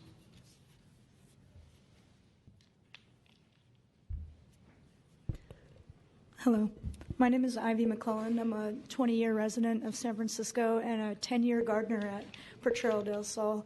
I also had an artist space in the back building with the property in question. So like my friend Anandi mentioned earlier, this proposal to increase the height limit would actually threaten the garden as far as the shadow that would be cast by increasing the height limit on proposed construction. And it is an incredible community asset, as both the past speakers mentioned. I also know people who have lived and also worked in this community space for close to 30 years. So in the face of what we're experiencing in San Francisco now with the basic massive change to the landscape of the city, this is an important cultural institution, and to remember that it's not just about casting a shadow on the garden, which is important, but it's also talking about the displacement of artists and in the art colony that is located at this space. There's also a question that I don't know what the environmental impact report, if there has been one, but that is a major flood zone. And so capping, basically, if we were to lose the community garden space, we have to really be careful to not cap green space, especially in that area. So I just want to definitely advocate for the garden, and thank you for your time. Thank you. Any additional public comment? Okay, not seeing any public comments closed. Commissioner Moore. Thank you to the public, and thank you to Mr. Starr for really taking this on with a very thoughtful consideration of what's going on. I appreciate the representative of the applicant really taking such a proactive stand in support of the garden. I'm looking with big eyes at Director William. Can we buy this thing? We do need open space. We do need urban gardens more than anybody could possibly spell out. Perhaps you can talk with the president of Rackham Park or whatever. I make a motion that we approve with modifications as proposed by staff. Second. Commissioner Hillis. Yeah, just a question for staff on this, because it's odd we see a privately held parcel zoned open space. So before Eastern Neighborhoods, what was the zoning? M1, which is like light industrial. There's only a few properties left. And it had a height associated with it? 40X, yeah. Okay, so we're just going back to kind of what the height was. Correct. Right. Okay. Yeah, and I agree with the motion. I mean, just to the folks who testified, and I think, everybody makes valid points here. We do have privately owned parcels that are zoned adjacent to open space, and generally we look to the future development to shape their development, knowing if this ever was to be developed, knowing that there's open space there, and we've often taken projects and modified them to minimize impact to open space. So just because it's zoned 40 doesn't mean the entire lot will be built to 40. If in fact there's a project being built, there's other processes that this needs to go through. So I'm supportive of the motion. It's identical to what's adjacent to it, which is a fairly large site also at 40X, and that's all. Okay. Okay. I think that's all, Jonas. Yep. Okay. Very good. Commissioners, it'll place us on item 14 for case number 20. I'm sorry. Oh, I apologize. Sorry, getting ahead of myself here. We're all out of shape. Commissioners, there is a motion that has been seconded to adopt a recommendation for approval with modifications. On that motion, Commissioner Hillis. Aye. Commissioner Johnson. Aye. Commissioner Moore. Aye. Commissioner Richards. And Commission President Fong. Aye. So moved, Commissioners. That motion passes unanimously 5-0. Commissioners, now that'll place us on item 14 for case number 2016-006593, PCA, Student Housing Exemption from Inclusionary Housing Requirements, also a Planning Code amendment. Good afternoon, Commissioners. My name is Kimia Hadadan, and I'm filling in for my colleague, Manika Mohan, today. The item before you is a legislation sponsored by Supervisor Wiener regarding student housing requirements. This planning code amendment would reduce the master lease time requirements from 5 years to 2 years. Today, I'll be recommending approval for this legislation. Andres Power will be joining us later to make some comments. Currently, the planning code mandates the post-secondary institutions that master lease or have another contractual agreement to have at least a 5-year term. This ordinance would reduce the lease time from 5 years to 2 years. Given the liability and costs associated with a long-term lease, educational institutions often don't have the ability to sign a long-term lease. The shorter lease time would reduce this financial burden on educational institutions. Additionally, a shorter lease would allow an institution to see how the building is being run and does not significantly hinder their ability to develop their own housing. Given that the city is facing a significant shortage of student housing, this ordinance could encourage the production of more student housing. Lastly, I would like to note that currently code-complying student housing projects are exempt from the inclusionary requirements.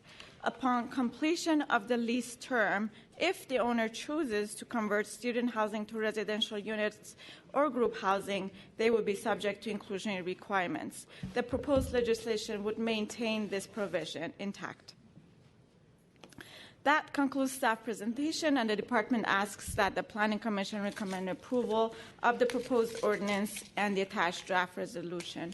I'm here for any questions, and Sophie Hayward from the Mayor's Office is also here for questions. Thanks. Oh, and Andres is here. Sorry, I had to run up from upstairs, and so I'll try not to be repetitive, but good afternoon, Commissioners. President Fong, Andres Power here for Supervisor Scott Wiener. First of all, I want to thank Menaka Mohan for working with us on the legislation and drafting the staff report, and Kimia, who is presenting today on Menaka's absence. As the staff report highlights, San Francisco is short somewhere on the order of 40,000 student beds. It's a staggering number. These 40,000 students compete with everyone else who's looking for housing. This makes housing more expensive for everybody. A few years ago, Supervisor Wiener authored legislation to incentivize the development of new student housing, while at the same time making it clear that conversion of housing, general population housing, to student housing is not permitted. Student housing is generally exempt from inclusionary requirements so long as that housing remains student housing. The existing law requires that if at any point housing entitled to student housing later decides to convert to general population housing, that at that point the project is required to cover all of its inclusionary requirements plus interest. Today's ordinance doesn't in no way change that. Student housing can be provided in two main ways. One, where the educational institution builds its own housing, or another where one or more educational institutions come together and master lease a building that is built by a third party. So in that latter circumstance, current law requires that the master lease be for a minimum of 5 years. And as the staff report and as Kimia has pointed out, those 5 years are a significant barrier for educational institutions for a variety of reasons. The recommendation before you today changes the minimum lease duration from 5 years to 2, and this was suggested by various institutions at a hearing that we had at the Land Use Committee earlier this year. It's important. I just want to reiterate this point because it's been raised by some outside of this building, that this legislation in no way alters the inclusionary requirement, and that if after 5 years or after 2 years, as this legislation would allow, a master lease ends and the housing becomes general population housing, the inclusionary requirements at that point are due plus interest. When we came up with the 5 years back when we authored the legislation originally, there was no magic to that. We just came up with five, and as we've learned since then, people who actually are building and using student housing believe that is a barrier to their participation in the program. So lastly, I want to thank California College of the Arts, UC Hastings, Golden Gate University, the San Francisco Art Institute, the American Conservatory Theater, the California Conservatory of Music, Fashion Institute of Design and Merchandising, and the California Institute of Integral Studies for the letter support, which is also in your packet. I'm here for questions. Thank you. Sorry, I'm out of breath. Had to run up the stairs. Okay. Opening it up to public comment. Dr. Peter M., Nato Green, J.P. Walsh. Hello, Commissioners. I'm Dr. Peter Mancina. I'm a researcher at SEIU Local 1021. We represent not only city and county San Francisco employees, but also faculty at many of the schools supporting this policy amendment. And we also have broadly supported inclusionary housing in San Francisco for some time. I'm here today to call something to your attention as you consider a new policy to amend the Planning Code Section 415.3. After reading a recent article on this policy amendment, it came to our attention that CCA, California College of the Arts, is advocating for the modification to the language for an exemption from inclusionary housing requirements, and is one of few schools that have already taken advantage of the exemption, which is specifically for post-secondary education institutions.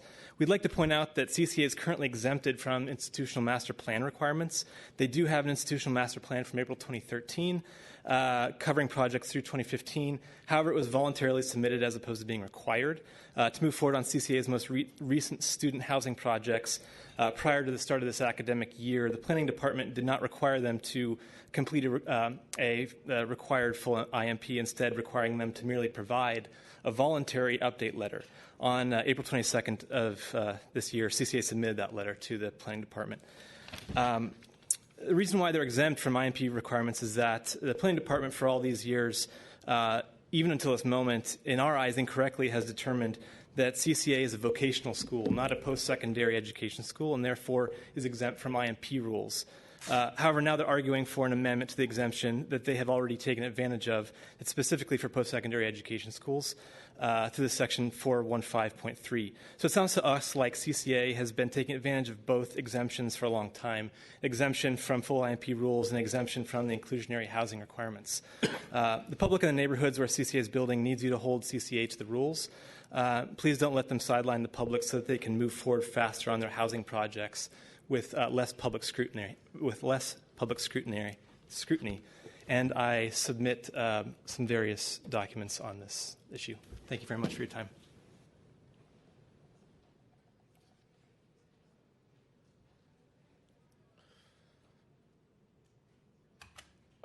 I'm waiting for the clock to reset.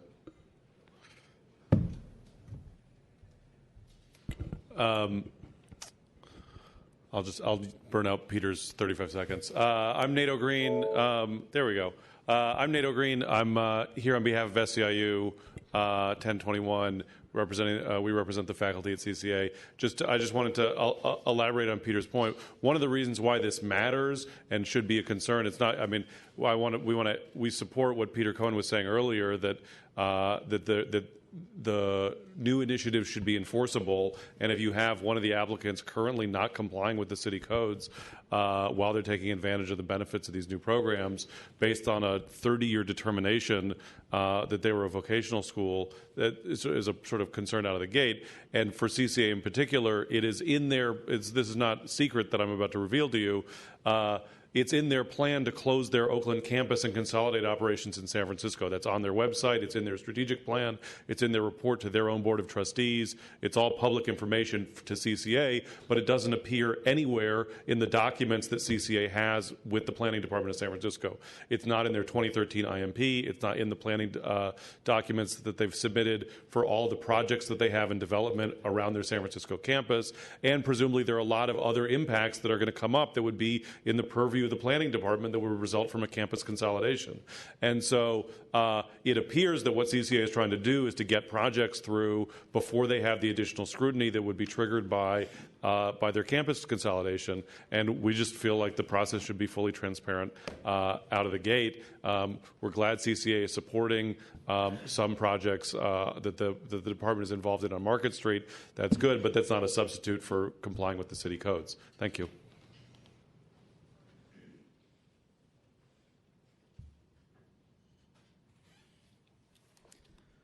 Good afternoon, Commissioners. My name is JP Walsh, and I work for Panoramic Interests, one of the largest developers of student housing in the Bay Area.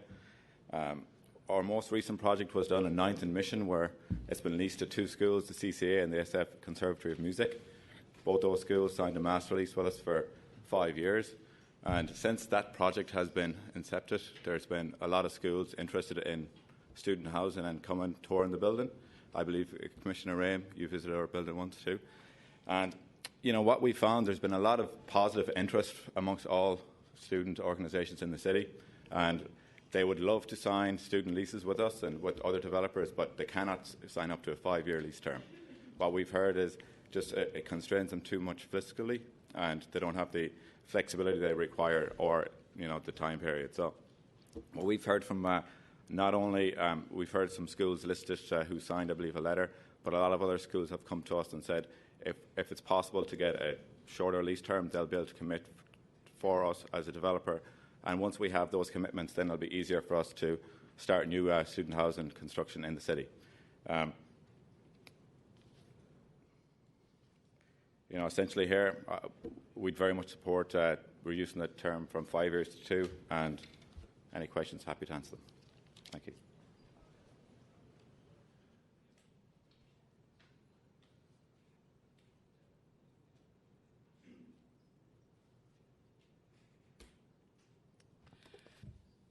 Sue Esther, I believe you can solve all these problems today or give some direction that helps resolve them. I don't object to the leasing program that's here before you or this change, but the planning department has a big mess on student housing. The big mess is complicated by a Robert Passmore ruling a long time ago when he was zoning administrator about CCA, and CCA was a different campus.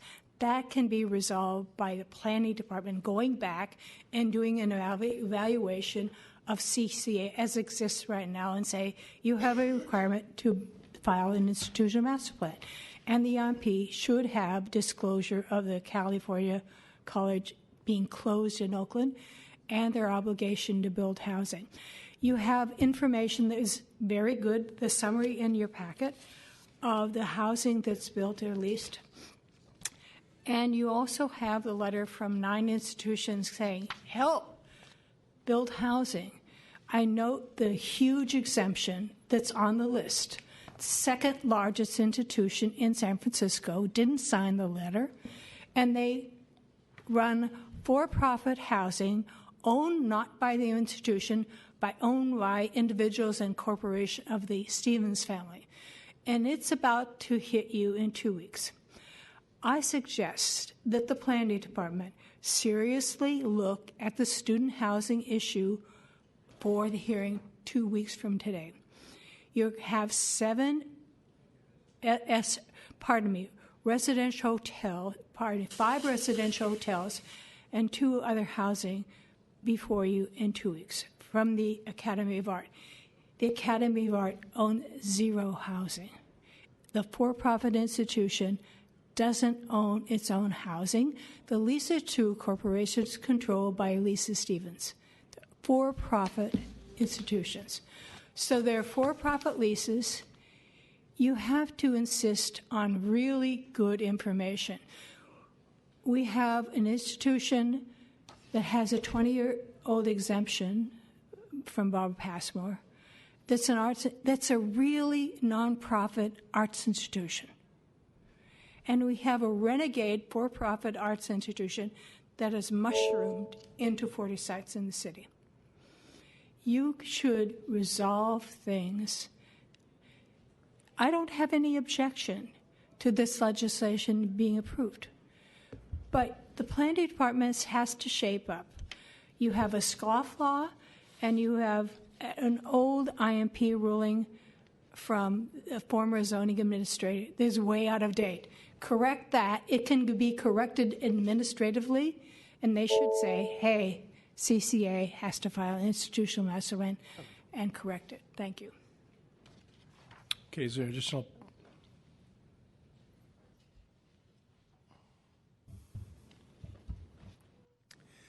Yes, good afternoon, Commissioners. My name is Paul Romer.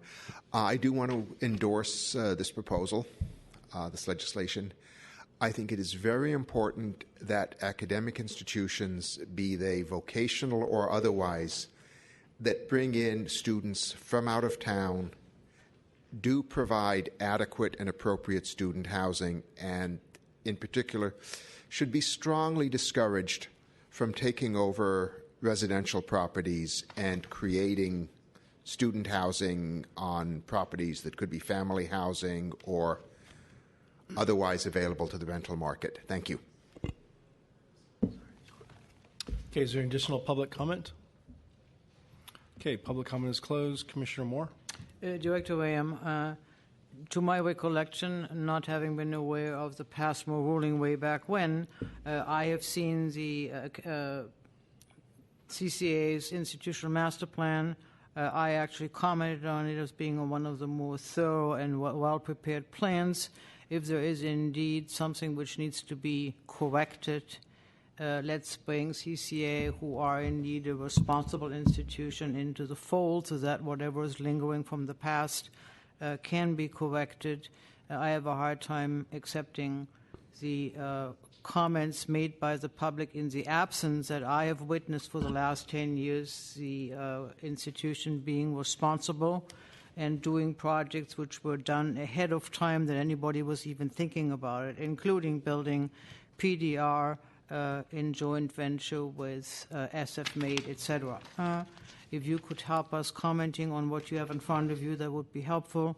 I am in principle supportive of this legislation. I had a couple of questions about the 5 to 2 year reduction in time frame, and I do raise questions about monitoring, enforcement, and penalties, knowing that for us, enforcement and penalties are only complaint-driven. We do not have a fully mature monitoring system which catches things when they are happening. They mostly are caught when things have already happened, and then they are very difficult to rectify. I'd like to make that as a comment, as we are ultimately not deciding on this particular legislation, but it will go to the board. I'd hope that the board will be able to put additional teeth into this so that indeed it is the intent of what we're trying to support here will be executed to the letter of the word of what we're approving. Thank you. Commissioner Hillis. Do you want to answer that? Yeah, I mean, Commissioners, I frankly was not aware of that ruling from some, pardon me, from some time ago as well. The previous zoning administrator from quite some time ago basically said that CCA is a vocational school, not a post-secondary school, and would not be required to technically submit an IMP the way other institutions would. However, two things. One is they have done so voluntarily, and you've seen it in the same manner as you've seen other IMPs. And secondly, if they do move their operations from Oakland, which, as the speaker said, were intended, they would be technically required to submit an IMP, just like any other institution would be.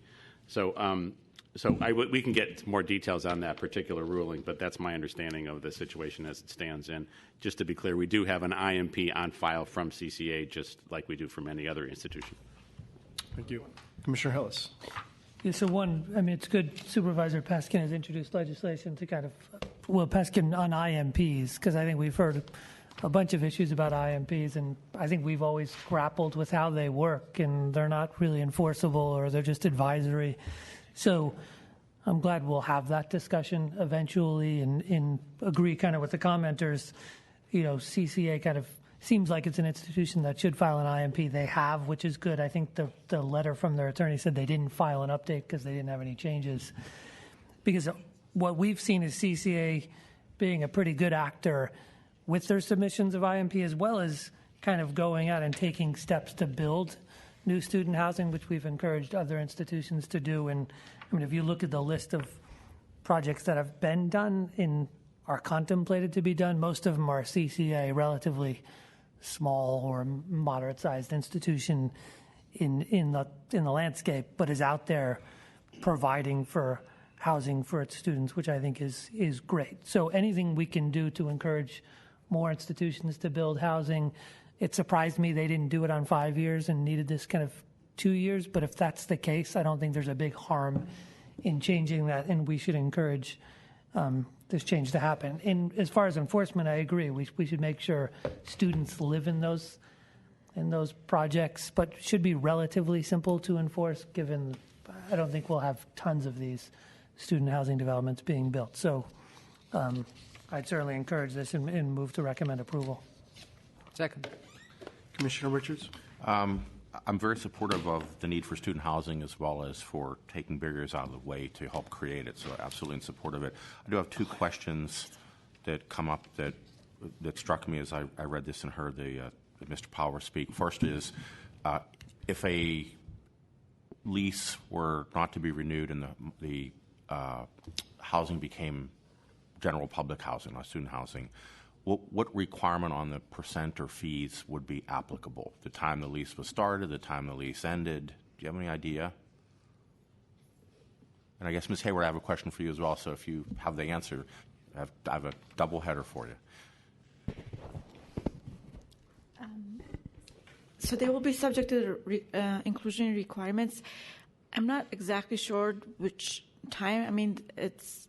So it's like now we have a 25% requirement, Right. but we have a report that says to recommend something less than that. Let's assume that happened in the future where we're continually adjusting the rate, the percent.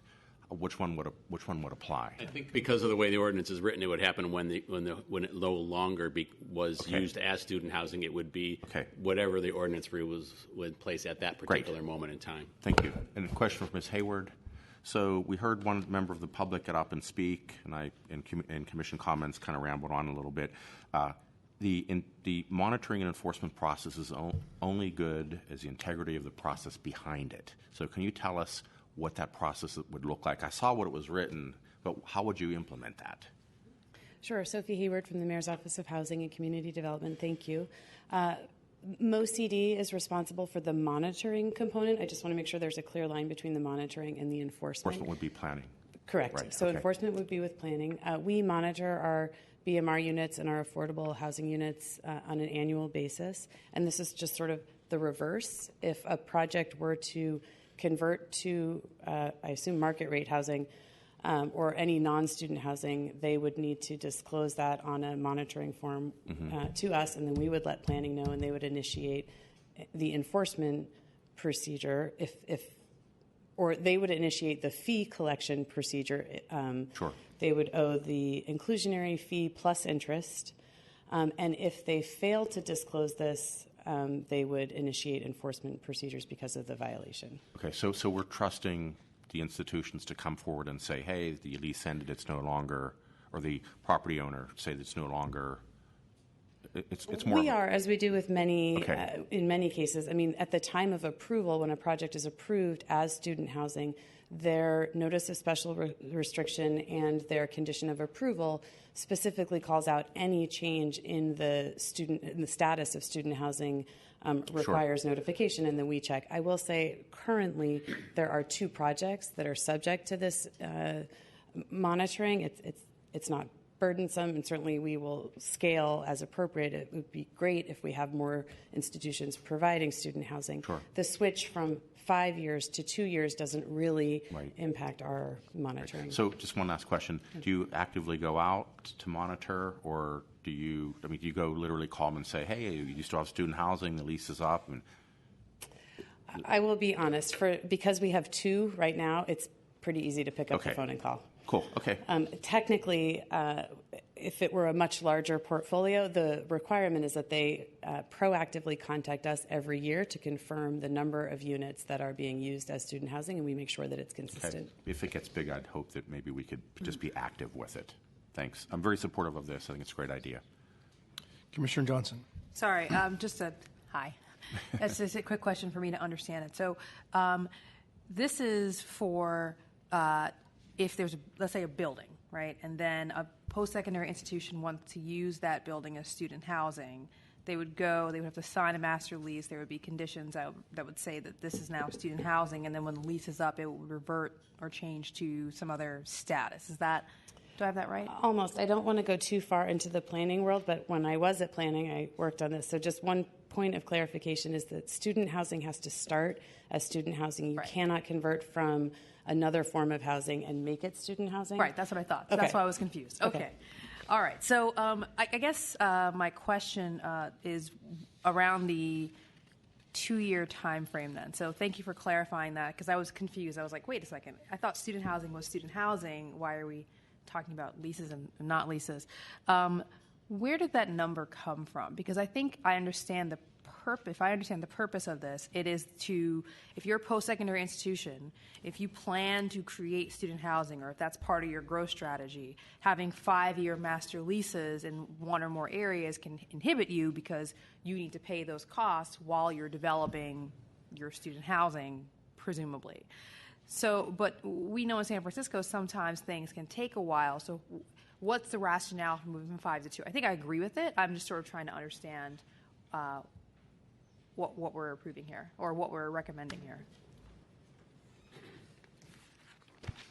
So I think that, that would be a question to ask specifically to the educational institutions, but what they testified at the hearing at the Land Use Committee earlier this year was that particularly for the mid to smaller sized institutions that don't know what their cash flow situation is going to be in 5 years, that having sort of locking things up, given that uncertainty, was very challenging for them. And so having a shorter duration allowed them to plan in a better way with a bit more flexibility as to sort of what would happen. I would point out that, let's say, for example, there's a master lease for a building for student housing, and it's institution A. At the end of the lease term, institution B could also come in and enter in a new lease. And so it's not like after 2 years it necessarily has to convert to general housing. And so basically that was the point that was made. It was just the ability to basically plan and have money available to lock up a 5-year lease. Okay, thank you. Commissioner Moore. I'd like to make a comment that goes back to an experience most universities and public institutions have with having students stay at student housing for the appropriate length of their time of studies.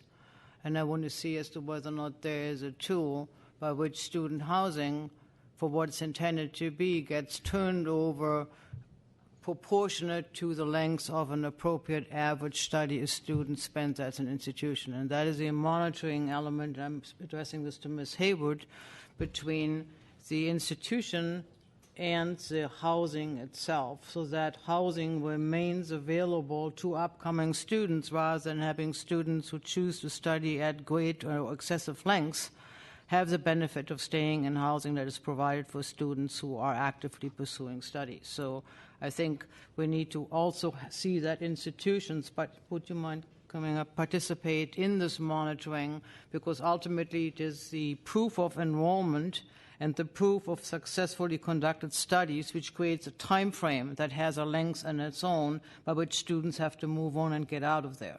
Could you comment on that? Sophie Hayward again from the Mayor's Office of Housing. I would just point out that the requirement, the lease is with the post-secondary institution and not with the individual students, and that was in part so that it was the onus is on the school to ensure that students are actually enrolled. They can't be providing housing for people who are not students. But that is a part of the monitoring question. And I think we need to find somebody who supports and is able to spell that out to a level of detail by which the support we are giving to this legislation, on the other hand, has an obligation to participate in active monitoring, including that somebody is not just enrolled in one course for the next 4 years, but indeed is successfully concluding his studies to move on. I would appreciate if that gets also brought forward as this moves on to the Board of Supervisors, who will ultimately create all of the teeth this legislation needs to have. Thank you. Okay, thank you.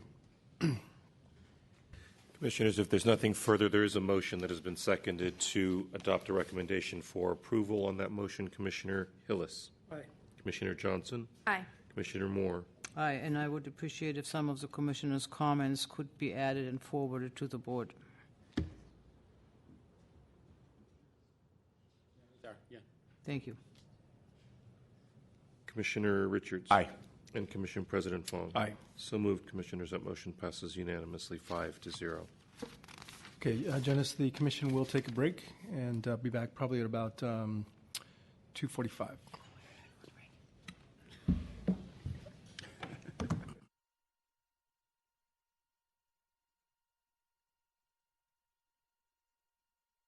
Commission, if you care to, do state your name for the record. Commissioners, we left off under your regular calendar on item 15 for case number 2015-009850 PCA for off-street parking and loading requirements, a planning code amendment. Good afternoon, Commissioners. Diego Sanchez of Planning Department staff. Today I'm presenting an ordinance initiated in June 2016, proposing to amend the planning code's off-street parking and loading controls. The ordinance's chief objective is to update these controls to conform to the changes enacted by Phase 1 of the Planning Code Reorganization Project. This project was begun in 2014, aimed to make the Planning Code easier to use, and resulted in changes to about 30% of the Planning Code. The proposed updating of the off-street parking tables is perhaps the best example of aligning the code with the changes from the reorganization project.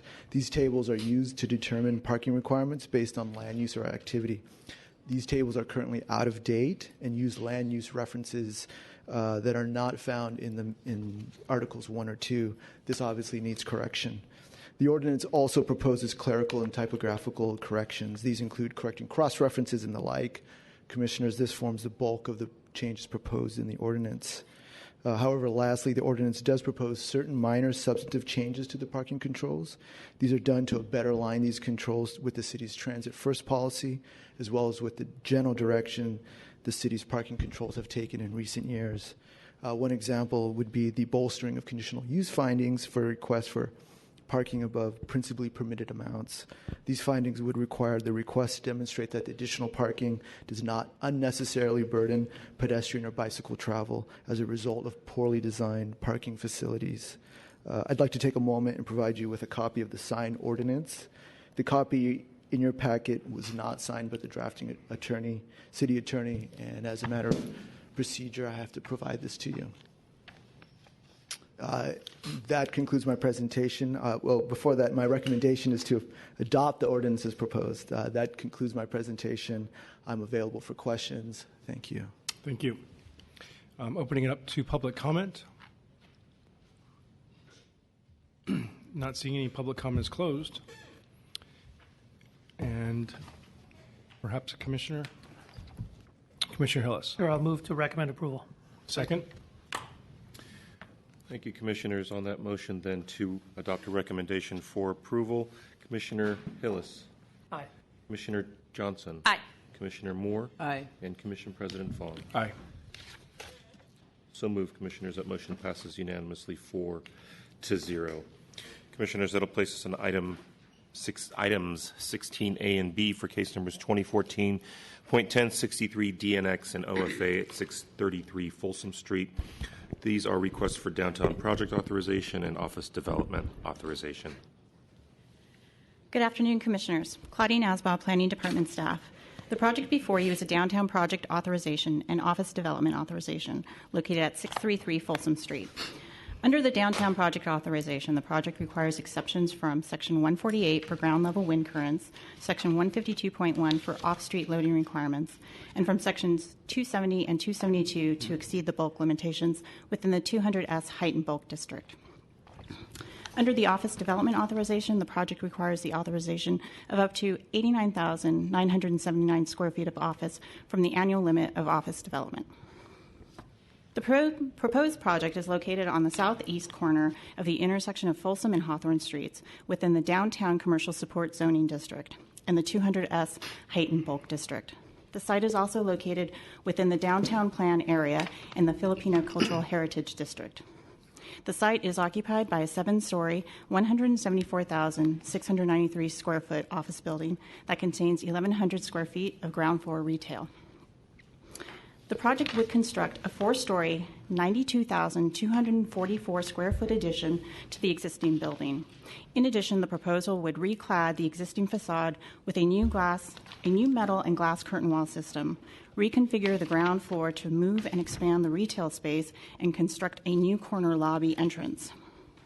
The result will be an 11-story, 160-foot tall building with 264,672 square feet of office space and 5,000 square feet of ground floor retail space.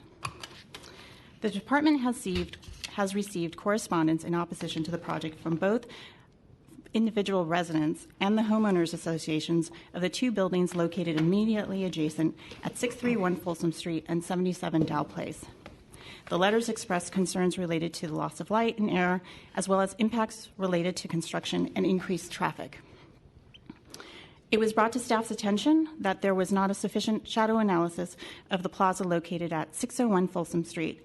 In response, staff requested the shadow consultant provide a supplemental shadow analysis memo for 601 Folsom Street. Staff has revised the finding related to Section 147, shading on public open spaces, to include analysis of this open space. And you have been provided with a copy of that. Should the project be approved, the motion would reflect the revision. Some points of clarification and a couple of errors in the executive summary. The staff report says that the addition's diagonal dimension is 190 feet. To clarify, the maximum permitted diagonal is 190 feet, and the addition will have a diagonal dimension of 242 feet. Additionally, the office allocation is for up to 89,979 square feet. Also, the boundaries for the Central Soma Plan area were recently changed, and the project is no longer within the proposed Central Soma Area Plan. At the time that the packet was published, that hadn't been addressed yet. After analyzing all aspects of the project, department staff recommends approval with conditions. Specifically, aside from the requested exceptions, the project complies with the applicable requirements of the Planning Code. The project is consistent with the objectives and policies of the general plan, including the downtown area plan. The project would reorient the ground floor to create retail along Folsom Street, thereby creating a more vibrant pedestrian realm. The project is in a zoning district that principally permits office use. The project would construct 89,979 square feet of office to a site that currently has office uses, and this would help to maintain a compact downtown core. The project represents an allocation of approximately 20.3% of the large cap office space currently available for allocation. This concludes my presentation. I'm available for any questions. The project sponsor is present and has prepared a presentation. Okay, thank you. Project sponsor, please. Good afternoon, Commissioners. My name is Manan Shah with Gensler. Pull up this presentation. Might want to just use the other mic. Thank you.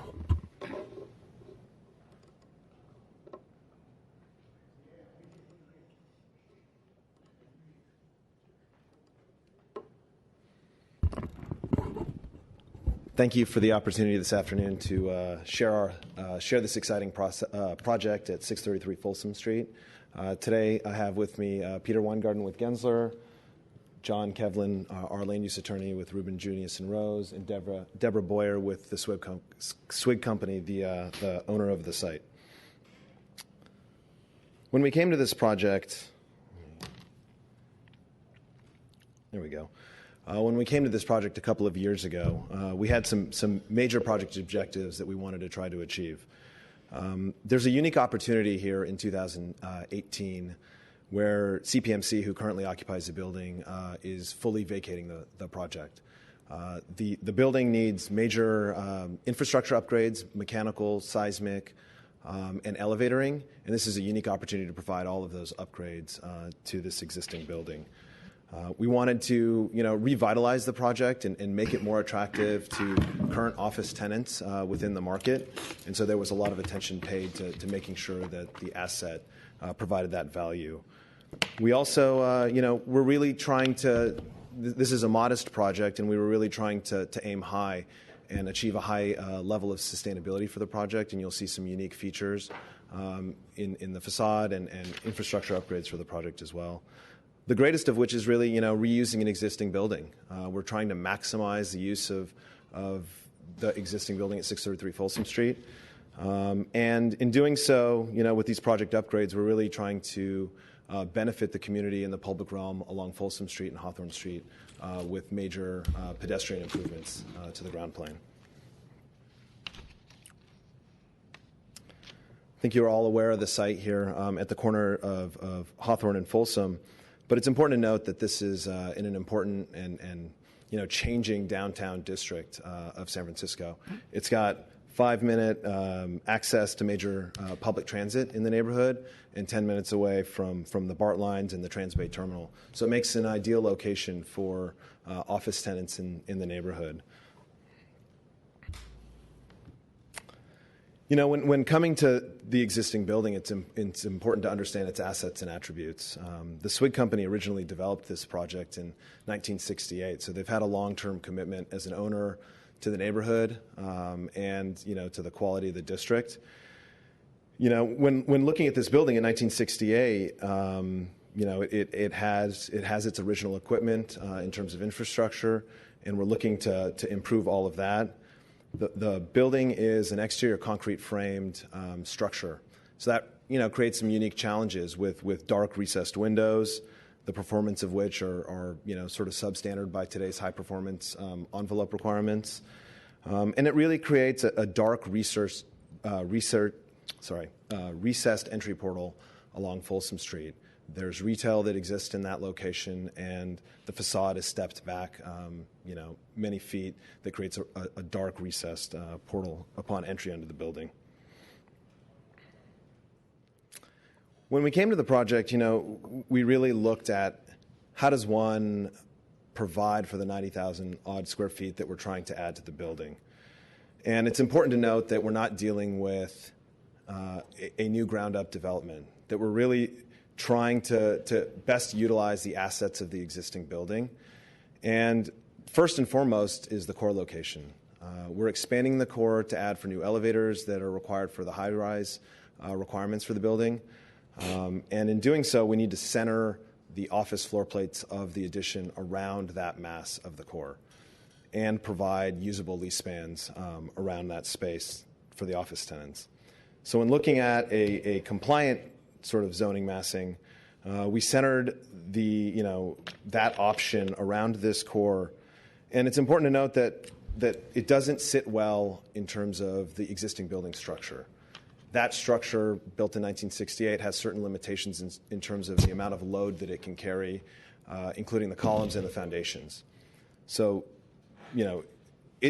those restrictions really drove us primarily to asking for this exception today.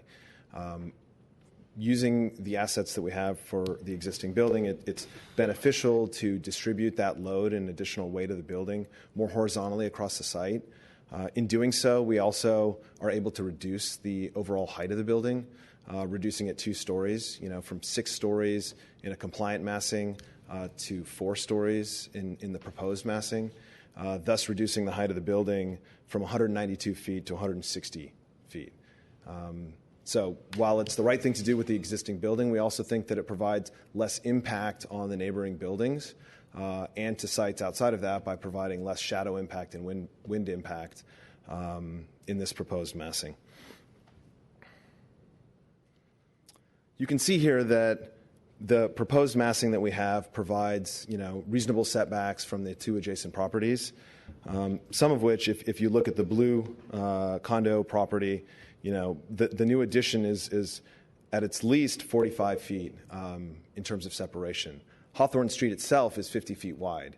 So we're providing nearly a full city street's worth of separation between the condo to the north of the site and 36 feet 10 inches towards the 77 Dow Place property as well, respecting the existing easement and access lane to the parking garage that exists in that location.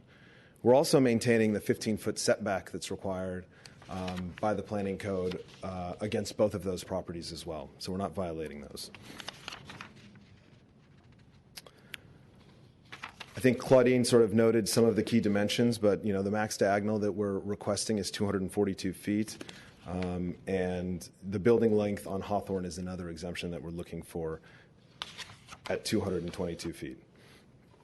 Again, these both comply with the setbacks that are required and help us reduce the overall height and mass of the building.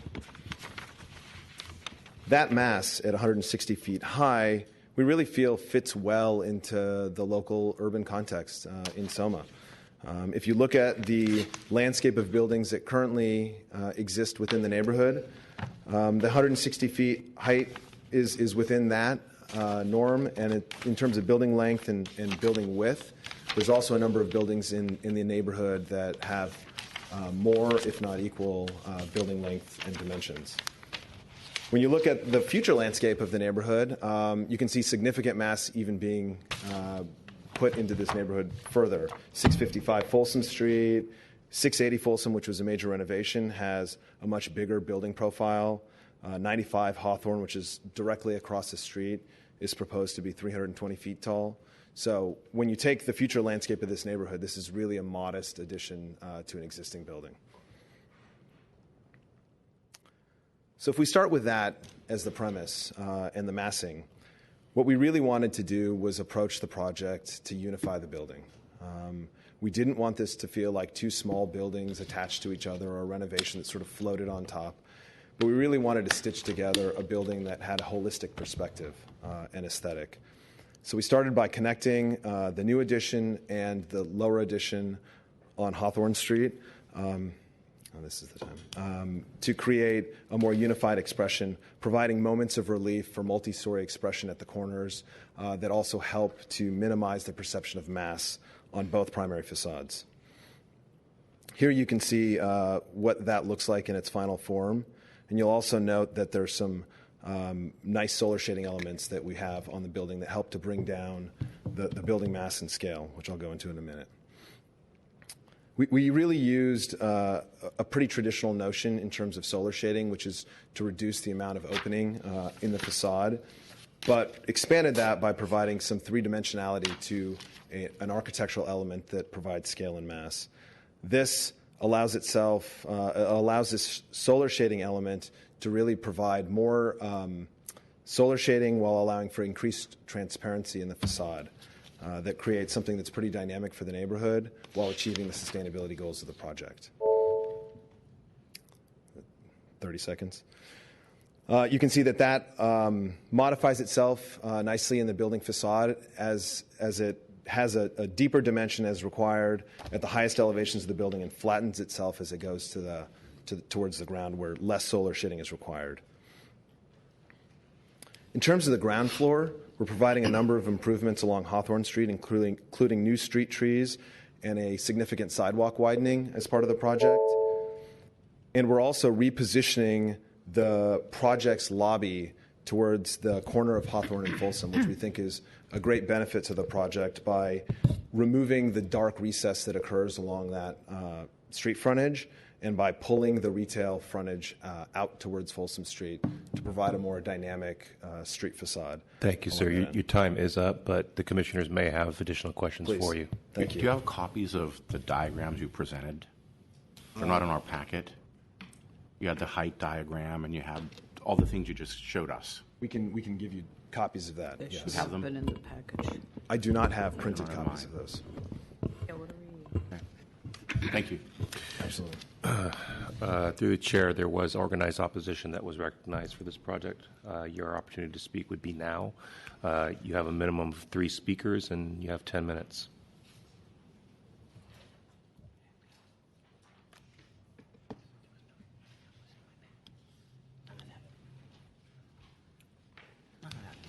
He didn't have them before. Oh. I know that. That's why I wanted him to hand it. Yeah, he didn't have a hard copy. Okay. My name is Michael Donner. I'm with Hanson Bridget, and I represent the organized opposition to Homeowners Association, San Francisco Blue, and Hawthorne Place. I'm joined here today, and if you could rise, by some very concerned homeowners, as well as my colleague, Melissa Vankrum. We will be splitting time at the podium today.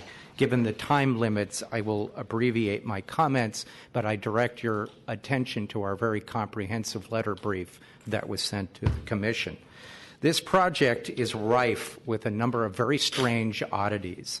The developer wants to plunk down an oversized shear wall 4-story box on top of an existing 7-story structure. The box doesn't architecturally correlate to the rest of the building. The existing 7 stories have a normal 10-foot slab-to-slab separation, but the new 4 stories are different.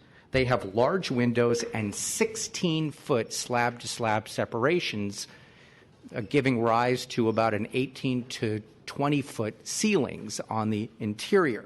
This is odd because it artificially increases height without providing increased square footage.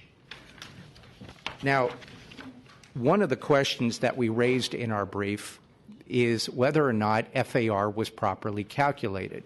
There's a possibility that it was not. the project sponsor acknowledges that they are right up to the limit, and therefore an accurate count is fundamentally essential. Planning staff told us just yesterday that they weren't entirely sure. Why? Because they hadn't even gotten details of the basement, which may or may not even count toward the FAR limit.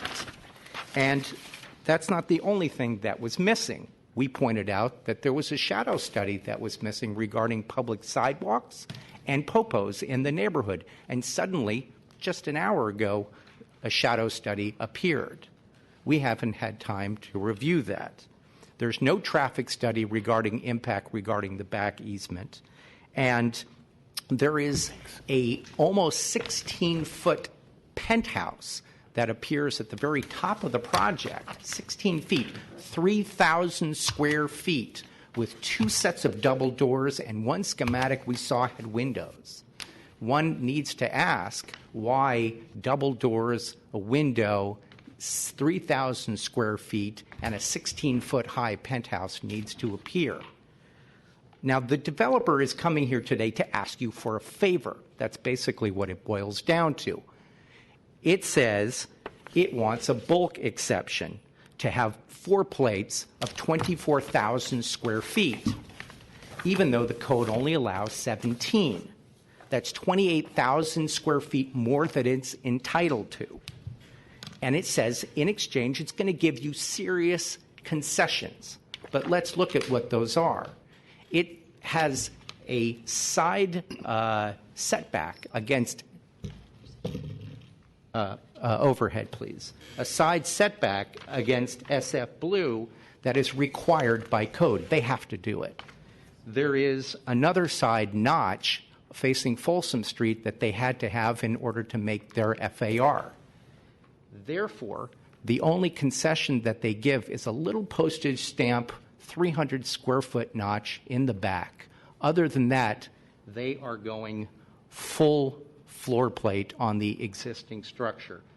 I point out, by the way, that without the exception, in red here, you will see what they would be allowed to build here, and if it went up an extra story, here, because it would go from 17,000 square feet to 12,000 square feet given the height. In gray is what they are proposing to do. The developer cannot build higher. This is something that we just learned from the project architect. The reason that the developer can't do it, well, it can, but it's cost prohibitive given the weight. So it's not a concession to tell the homeowners, gosh, we could have built higher, but we gave you that one, and we're not doing that. The homeowners understand that they live in a dense urban environment, but what they didn't bargain for was the fact that there would be office workers 35 to 45 feet away from their bedroom windows, and that they would be enshrouded in darkness all the time. Both homeowners associations. There was no wind study at elevation, which is critical, especially given the fact that the building has operable windows. And there will be a virtual wind tunnel created at that height. We have several alternative solutions to this problem. We've reached out to the project developer, and we have heard silence in return. I now leave the remaining period of time to my colleague, Melissa Van Crum. Hello, my name is Melissa Van Crum. I am also here representing SF Blue and Hawthorne Place. I think really the key is that we have insufficient information to make an approval today.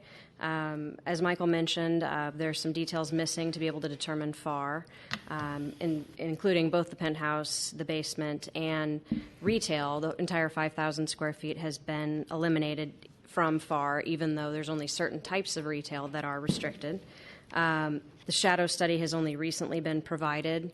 The wind analysis has not been complete. The environmental review was only provided at the end of last week. And there's many details missing in the application that are needed in order for the commission to make certain findings. Plus, there are also many conflicting figures in the project sponsor's materials as far as floor areas that are very important to know what precisely is being built, what's being approved, and if it's appropriate. We are asking that if you do approve today, that you consider that they are asking for some significant concessions and giving very little in return. And what we would ask is that those exceptions be reduced. Instead of 40% of a reduction in floor area, that we look at a different option of a smaller amount of exception provided. In addition, the slab to slab could be reduced so we don't have 16-foot ceilings, but 10-foot ceilings, and then the project sponsor could fit another floor in within that 160 feet, thereby getting to the maximum floor area that they can get with TDRs, which is what they're aiming for. We also ask that there be certain conditions of approval placed on any approval, which is that the roof, the penthouse, and the setbacks not be used except for maintenance purposes. That, as Michael mentioned, that 2,700 square foot penthouse is concerning to the neighbors, along with the setbacks. Office parties would be a problem. The 5,000 square foot retail space should be restricted to those particular uses that are allowed to be excluded from FAR, and also to exclude uses that would be seriously conflicting with the next door neighbor retail or residential use, such as late night bar activity. We also ask that there be a landscaping plan for the roof and the setbacks so that they are treated appropriately. And we've listed certain construction conditions in our brief as well that we think would be very helpful. And we have an additional speaker. Matt Coles. My name is Matthew Coles. I'm a resident at 631 Folsom. I want to endorse everything that was in Mr. Donner's brief and just say on behalf of people who live in the buildings, we're worried about what life would be like during this construction project if it was approved. Mr. Donner suggested a number of ameliorative conditions, ameliorative steps that could be taken while the construction's going on. I'm simply here to ask you on behalf of the people who live in the two buildings who are thinking about life during that construction, that when and if you approve this at any point, that you make those ameliorative suggestions conditions on approval. Thank you.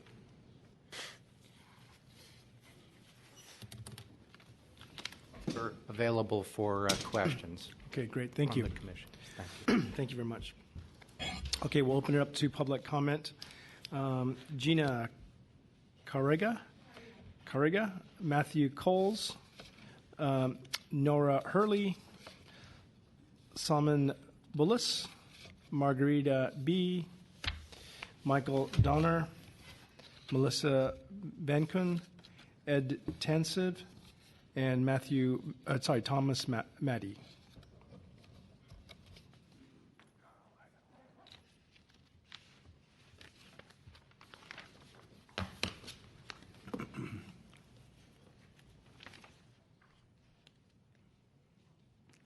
Commissioners, I'm Ed Tansev. I live in Hawthorne Place. I'm happy to be here today. I know as neighbors, we'll get heard today. Our attorney summarized the issues really well. And we want to be good neighbors with the developer. Our major concern is that we'll be losing our light and air and go into darkness. Hawthorne Place, a residential condo building, is 130 feet high from Dow Place. The addition goes up to 170 feet, so it towers over us. There's a hotel proposed. This is the proposed office building. This is blue, 631 Folsom. This is us, 77 Dow Place. Hotel is going right up here. Planning already blessed the hotel. It's 200 feet high. So what's happening is if this building goes up to 170 feet and the hotel goes up 200 feet, we're really in dark. So bedrooms look into offices and hotel rooms, not so pleasant.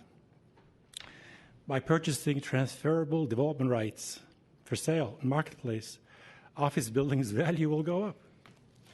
But they're asking for exceptions. So what are we doing? What's the lawyer saying? In exchange, we want some setbacks. They haven't offered any. Our request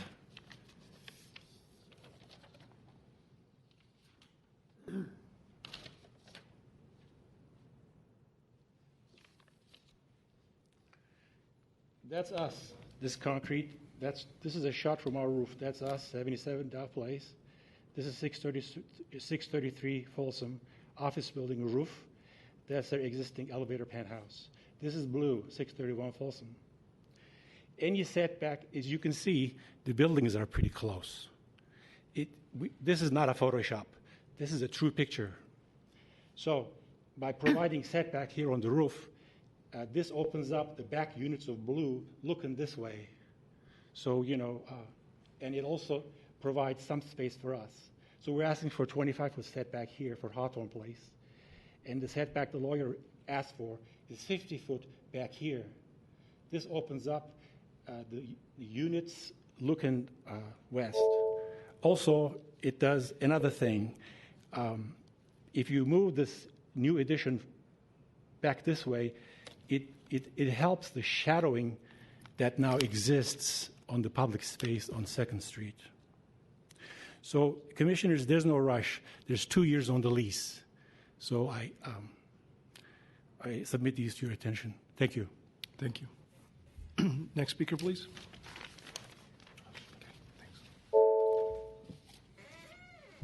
Good afternoon. I'm Gina Cariaga, and I live at SF Blue, 631 Folsom. And I endorse everything that Mr. Donner has put together on our behalf. I just want to say, one of the city planners said to me once that the only people who are opposed to building towers are the people who live in towers. And I just want to put a face on some of the people who live in our tower. After 7 years here at the Blue, we are still 75% owner-occupied. We are young professionals, we're retired professionals, and we're actually young families, too. We live and we work and we go to school in San Francisco. Our children have play dates with each other. We get together for barbecues. We're just like any other San Francisco neighborhood. And each of our 114 households pays its share of San Francisco taxes. We're not asking for special consideration. We're just asking for equal consideration in regards to this project. Thank you. Next speaker, please. Good afternoon. My name is Nora Hurley. I am also a resident of SF Blue. Original owners moved in 2009, and I'd like to speak to some of the quality of life issues living in Blue during this proposed construction. And already along Folsom Street, we experience extreme traffic congestion from anywhere mid-afternoon through early evening. We'd like to think it's a 5-minute access to the bridge, but I think if anyone has ever done that commute, you know that you're sitting on Folsom Street on a good day from maybe about 20 minutes to 40 minutes from Folsom and Hawthorne to any of the access areas. We're also concerned about access to our garage space along Hawthorne during this construction. When you look at the size of the lot and how narrow the sidewalks and streets are around 633, it seems to me nearly impossible that they're going to be able to carry off this construction without, at times and perhaps long periods of time, blocking our access to our garage. As some of the retirees in Blue, my husband and I will be accessing the garage in and out during the day, not just during 8 a.m. or 6 p.m., commuter to hours. So I'd like to thank you for allowing me to express my concerns. Thanks.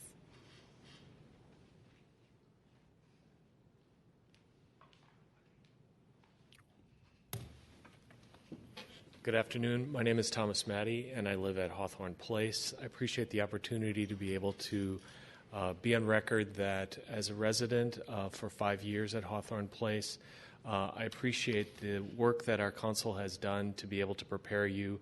I, too, encourage the consideration of the appropriate setback for this particular building. In a unit facing directly into where this will be, I have experienced floor renovation, which sometimes the renovations have gone on till 1 in the morning and have gone down in my pajamas to be able to chat with people. Never a fun thing, but I've been very courteous and appropriate in those situations. So I ask that you consider what we might need to do to have the appropriate setbacks for this particular property in this project. Thank you very much.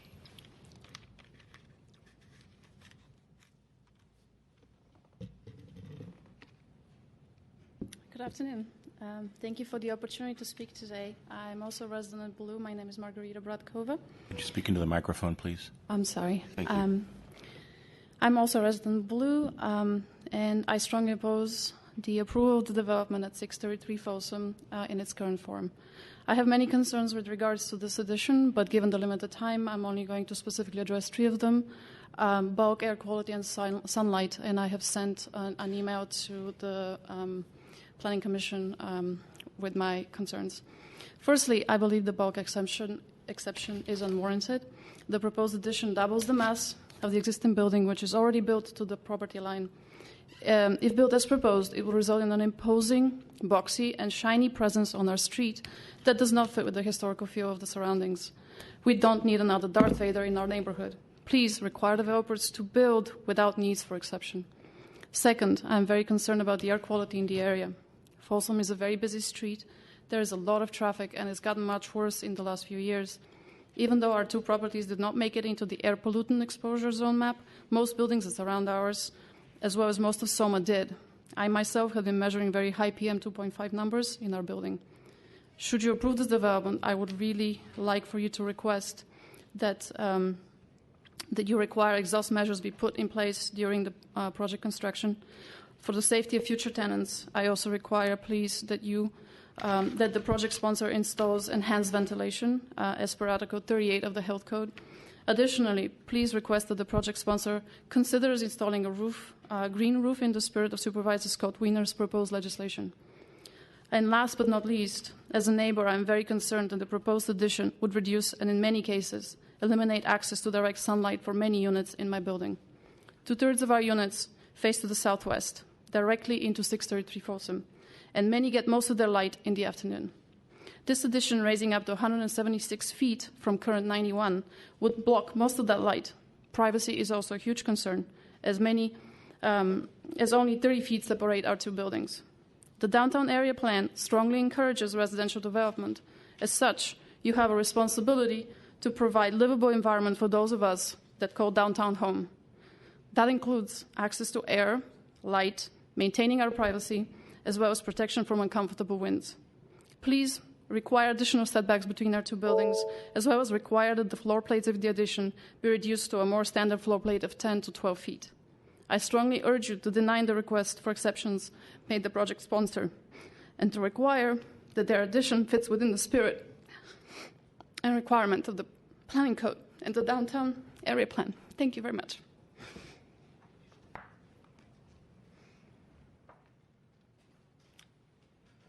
I should wait for the timer.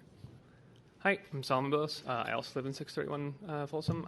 Sorry, because I don't know the procedures, I sent you guys all an email. I'm the person who keeps calculating those angles of elevation. I wouldn't be here today if this plan, was already going to fit, right? Like, rules are rules. And our building designers would have loved to probably make our building 400 feet tall or whatever.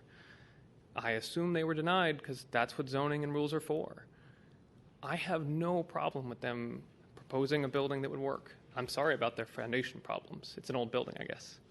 But we're here because we're going to go from year-round light. I mean, both on the 6th floor, there was a person here earlier today who had to go because of the timing, on the 10th floor. They're going to go from year-round to 8 months out of the year, no direct sunlight.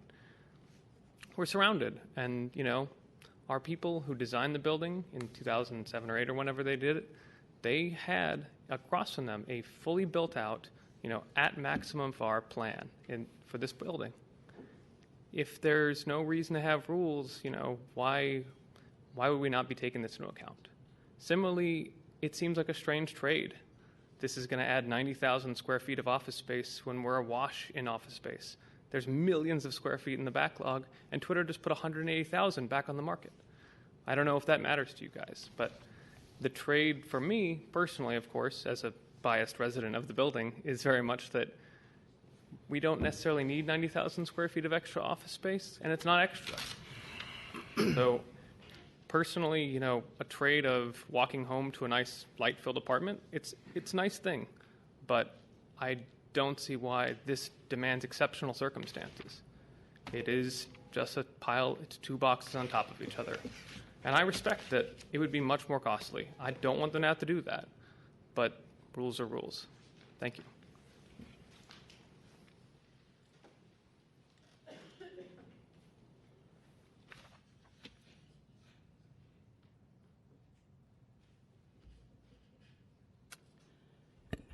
Sue Hester, this case is absolutely not ready to move today.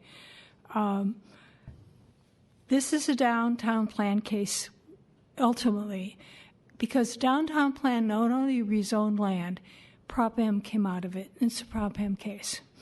And there's all kinds of manipulations being done to make it not a new project, but an expansion, because they get cheaper fees as well. And they get more money from the entire rebuild. The last-minute documents are the environmental exemption, the traffic study, the shadow which was just updated today, the plans. You have very little solid information that people have had time to absorb. What I noticed when I read the traffic study was the only traffic analysis at site was done from 4 to 6. Anyone who thinks that 4 to 6 is a rush hour at 2nd and Folsom needs to have their head examined, or else they're in the planning department. That is a bad time span for understanding what goes on to the Bay Bridge in the everyday Monday through Friday. Secondarily, the residential development was an impetus out of the downtown plan. They're trying to mix office space and housing, and these people who I never met before today really have issues. The planning department doesn't know how to do the analysis. When you do all the documents at the last minute, you don't have a good thought process. The public can't have a good thought process. The fact that you're asking for documents and they're not available, you haven't had them in your packet, should be bells off to the planning commissioners. When I went through, I not only went through the downtown plan, but Eastern Neighborhoods Plan and the Western Soma Plan, there was a unanimity from the community side that said there has to be a two-way bus down Folsom Street. Where is it in the reality? That was in 2006, 2007, when we were in the height of the Eastern Neighborhoods. There is no impetus to construct the Moody line down there because the developers don't bargain for it. There's not a pressure group from this developer, the Swick Company, which is pretty powerful, or anyone else. So we don't have a good transit system. We don't have real information on how shadows affect residents, which you're putting on, and you have manipulation of the office development allocation. No office development should come with a document that is being updated at the hearing, which is your policy on exemptions. Thank you. Is there any additional public comment? Okay, not seeing any public comments closed. Commissioner Richards. Mr. Moore is first. Commissioner Moore. Okay. This is an interesting discussion. I think it is really great to see a building trying to use adaptive reuse techniques to upgrade its sustainability performance relative to a 1965 building. The question is, how do you do it? And I think that is where we immediately start to raise questions, that those rules which determine how we build buildings in an intensified core should really happen first guided by those rules which are in place, rather than trying to make a best use of assets of the existing building by asking for exceptions. That in itself is for me a serious contradiction, particularly when developers like Hines, right down the street from you at 75 Hawthorne, reinvented an entire tall building for green performance with people being in the building and not asking for any exceptions or redos in order to make more money. In order to maintain a building at Class A or Class A plus performance, this is kind of a no-brainer, but I do not believe that it can occur at the expense of all of the other issues which have intensified since 1965. I look in this particular case as what should drive our thinking is the policy of protecting housing and livability of adjoining housing for those people who in the 90s built the building of which many residents here spoke because they were at the frontier. So all of a sudden to come up in order to protect assets or increase assets for you, that you are asking for exceptions on those rules which I believe are absolutely clandestine to observe when we are talking about intensified living in San Francisco and livability for those who are so close to you. For me, I believe that the request for additional information would have been critical to look more objectively of what it really is you are trying to do. And there is indeed a large amount of information missing, together with a set which was handed to me, which gives a slightly more comprehensive description of your project. I have many drawings here that are missing in my package, together with information about the shadow study, a landscape plan, the purpose of your penthouse, and a number of other things, not last and least the shadow study. I'm at this moment not inclined to look at this project in its current configuration and ask that there be more disclosure and further considerations of what are the rules which govern this particular project. Commissioner Richards. That's how do I open this and be kind. I think in light of today's vision for the neighborhood, replicating a mistake made in 1968 this year doesn't make any sense, and I think that's what this project is. I agree with Commissioner Moore. We induced people to live into this neighborhood. We attracted them when it wasn't so hot, and now they're experiencing a bait and switch, and you're creating a situation that's not livable for the residents, honestly. I believe that. I've been in Tokyo. I've been in office buildings that were next to residential buildings, and it's not pretty. You could look in there and see what people are doing. Being that far away from people, bedrooms, is just completely not appropriate. I would love to have seen in the packet, again, and we just got these handed to me. In fact, I had to ask for it as you were on the screen. I was trying to follow it, and I couldn't. There's just so much. This project, to me, takes so much and gives so little. So this project, as is absolutely unsupportable by me, and I think it needs to come back in a vastly reconfigured scope. Commissioner Johnson. Thank you very much. I actually, as a person who lives in a residential building that is right across a small street from an office building, I kind of understand where the residents are coming from. I think Commissioner Richards made that point, and so I'll just focus on a couple questions that I have.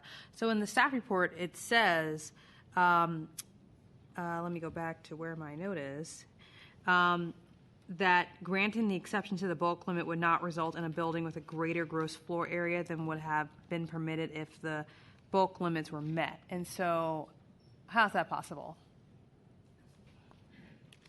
Because this isn't a 200S district, so the building could be constructed up to 200 feet in height. Oh, so you're saying they could but be with taller. a smaller, so it's basically they're trading off floor area that would have been on the higher I see. portions. So that's getting to the comment that we heard the project sponsor may have communicated. Again, it's hearsay, so I can't say that for sure that's exactly what they said, but that they didn't want to build taller because of cost. And let me ask the project sponsor that question. Ocean Food Company or...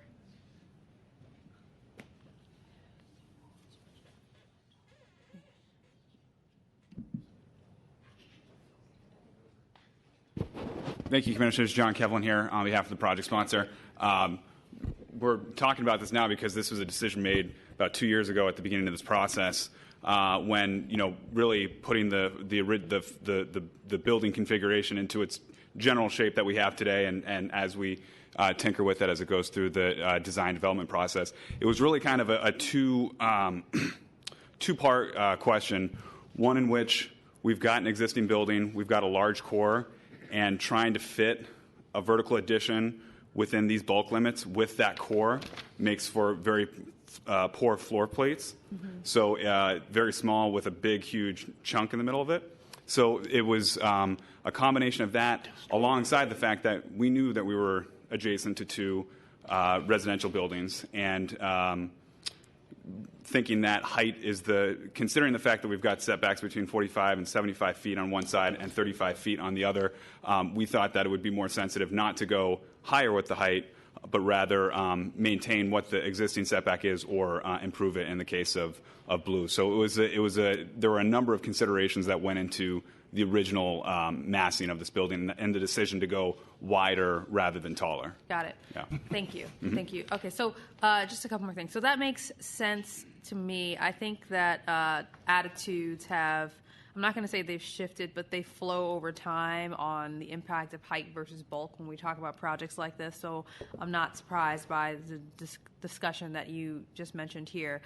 I think it sounds like there's some energy here to look at the building bulk design and sort of look at it a little bit more closely. So I'll just focus on my remaining concern, which is this project is taking 20% of our remaining large cap allocation. That's correct? Yeah, I mean, 20% in that there's about 500,000 square feet right now. We get 875 in October 17th. October. So it's 20% of what's there now, and then Right. in October it will re-up with another 875,000. That's right. And this project has been in the office for a couple of years, so we've known that it's been kind of in the queue in the Prop M. Right. We got that table a couple months ago, Right. so I saw that. And so my question, this is more of a staff, is where are we with that?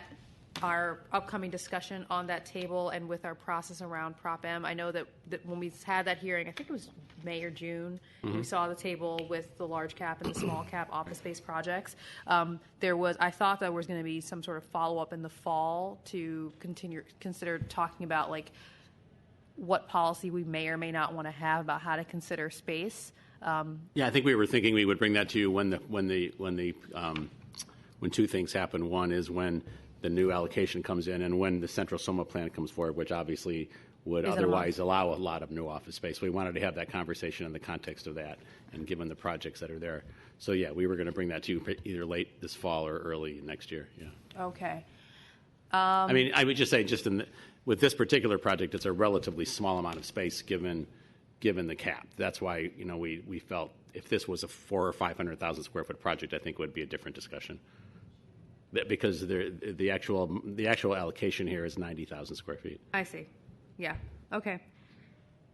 So when I went into this, I thought that what's actually coming out of the large cap allocation was more than that 80 or 90,000 square feet. And so where I was going with this is I thought that discussion was happening in the fall. So Central Soma draft plan we've already seen. We were going to have a hearing about it. And then Prop M allocation, I thought we were going to have a hearing about that. So where I was going with this is I know this is not in the Central Soma plan area anymore, but why should it not be part of the same discussion if we're talking about 20% of our current allocation? I mean, it certainly can be. I guess because of the size of the project and because we have 500,000 square feet, we weren't feeling that big of a concern about this particular allocation, just in terms of that issue of the allocation. Okay.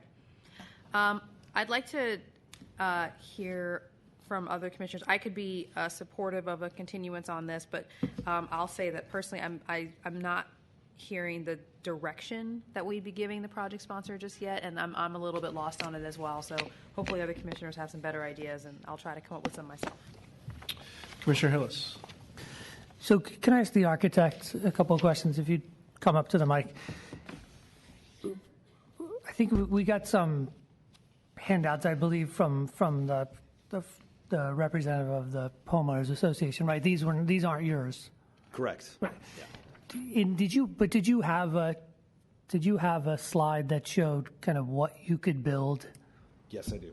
Without the bulk, because I think for me, getting more information on kind of the bulk exception is I think critical. I mean, I think what the issue I'm hearing is, you're going to be with the bulk exception, your building's going to be closer to the folks in the adjacent buildings instead of higher. It's going to be closer, but not as high. And trying to understand that, I think, would be helpful in where this would go. Sure. I have that up on the screen. There you go. So you can see here on the left side is the compliant massing that has the 160-foot building length and meets, it's a little bit less than the 190-foot diagonal. It's less than the allowable square footage per floor as well. Pardon me. But you can see that to get the roughly 90,000 square feet of additional building area that we're seeking, we have to go up to 6 stories to meet that. And so the impact is roughly 30 feet higher in the compliant massing to the neighboring buildings. And as John had mentioned, when we looked at this analysis initially on the project, we thought that it would be more sensitive to the neighborhood if we stayed low with the building. And so we've gone up 4 stories in the proposed massing, and that generates to get up to the 90,000 square feet, generates the sort of request for the exception Right. for the building mass. On the kind of non-bulk exception version. Yes. At the closest point to the neighboring building on Folsom, how far are you away? I mean, under your proposal. This still maintains a 15-foot setback, so the distance between the Folsom Street condominium is the same between both the proposed massing and the compliant massing. The difference is that there's a setback on Folsom Street and on Hawthorne Street of 12 feet, and that's so that the floor plate is really centered around the core. What we don't want to have happen is an offset of that floor plan around a core that's existing, because then you've got lease spans on the backside that are unusable at 12 or 15 feet. And so we have centered that up, and by doing so, we're maintaining the same separation, but we're going higher. And how far off are you on, like Hawthorne, for instance? I mean, if you, I get your, but let's discuss this without kind of the limitations. Sure. Of the core, because I think that's driving some of this. But if you didn't center that and put it kind of closer to Hawthorne and Folsom, how much additional space do you get on kind of the SF Blue side? That's a 48-foot setback that we're showing here, this dimension right here, just to give you a sense of scale. So from the existing current edge of the existing building to the compliant massing, you'd have an additional 48 feet. Is that? Yeah, I mean, and maybe this, it sounds like we're going to, this is going to be continued, but I think that would be helpful. I mean, the opponent's attorneys provided some diagrams and kind of a compromise position and what the massing could be under code compliant, and showing some additional separation between your proposed addition and SF Blue, as well as 77 Dow Place. So I think it would just be helpful to understand more about that and what a code compliant project gets you and how much additional separation that gets, so we can better evaluate kind of the trade-off between height in building separation. Because I think, some people at SF Blue may be happy if you end up going farther away but higher, but it may bring a couple additional neighbors who are now up on upper floors here to the commission who are going to have be blocked, albeit the farther away distance. And also for me, it would be helpful to know, I mean, it seems like the 77 Dow Place windows are somewhat secondary. They're on a kind of a facade of that building that clearly is not the primary facade, but have some understanding of what, as well as kind of the closest portion of the SF Blue, you kind of get that same kind of the concrete structure in the smaller windows there.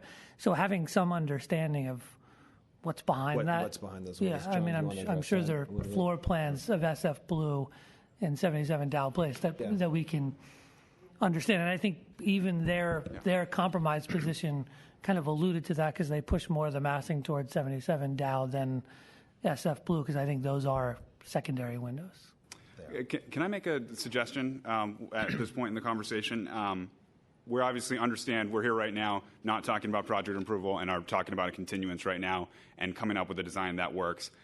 We're in a little bit of a difficult position because we can't come back here with a taller building next time, but a shrink building, because we're basically restarting an environmental review. I don't want to say restarting, but we've got to rerun a number of these studies, scope them, have them reviewed by staff. It's we've heard before that it's an awkward point in the process for the commission to hear the first time, because we're at the finish line, having done all these studies over 2 years, and now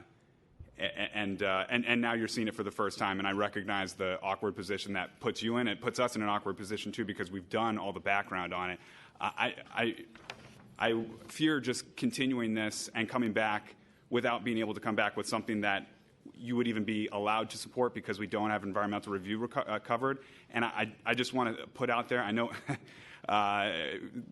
we've just gone through this process in another project here over the summer where we took a more intensive look at this. I think the project sponsor may be a bit hesitant to go through all of the environmental review necessary for another design where we don't know that we actually have buy-in from the community or from the commission. So I would just ask that the commission consider that and think through what might be a useful process here to get us to the finish line, so that we're not kind of running in circles here. But again, it doesn't have to be additional. Doesn't necessarily have to be additional height. I mean, I think the folks, the neighboring, condo owners put forth a proposal that was somewhat in between. Where they're taking some additional setbacks, in exchange for, but still seemingly beyond what's allowed.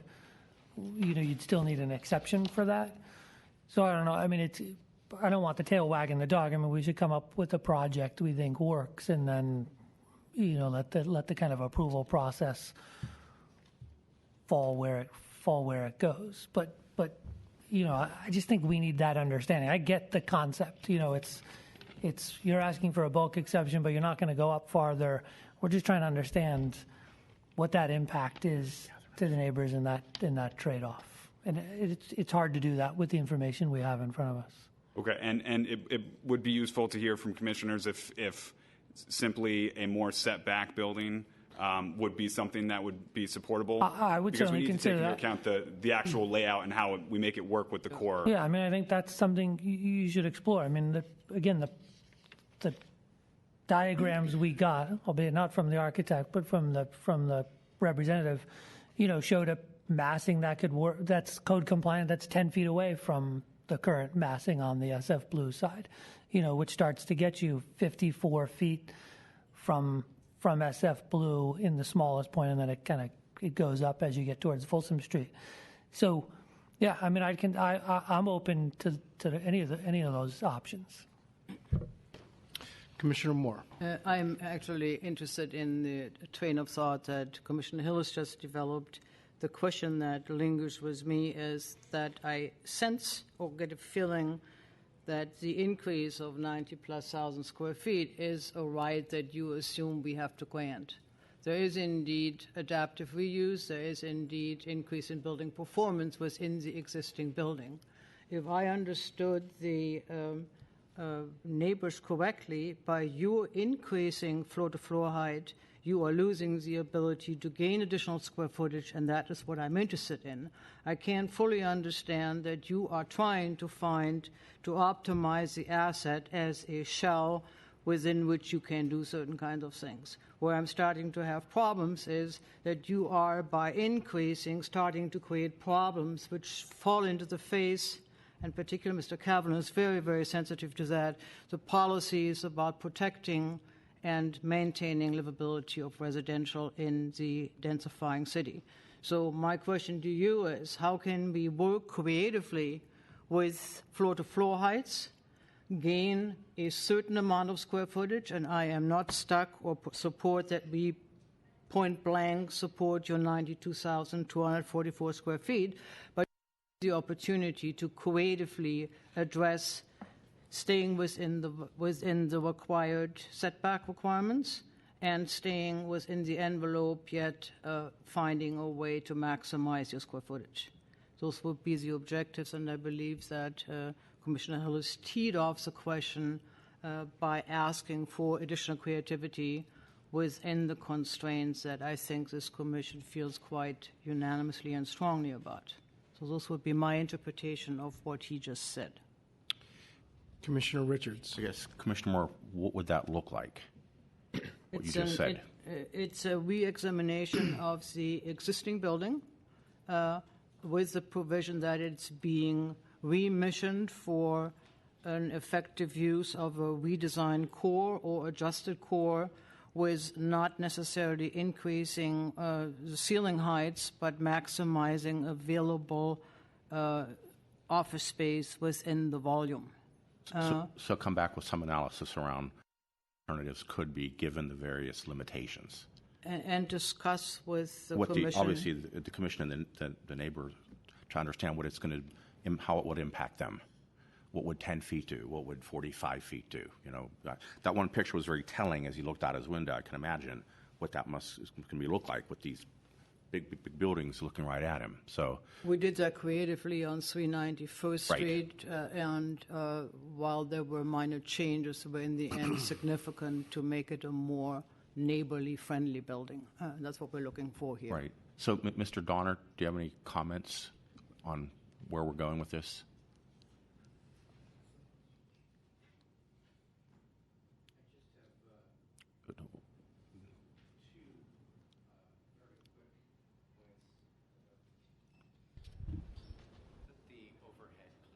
Can you talk into the microphone, please? I'm sorry. Thank you. The overhead, if you might, please.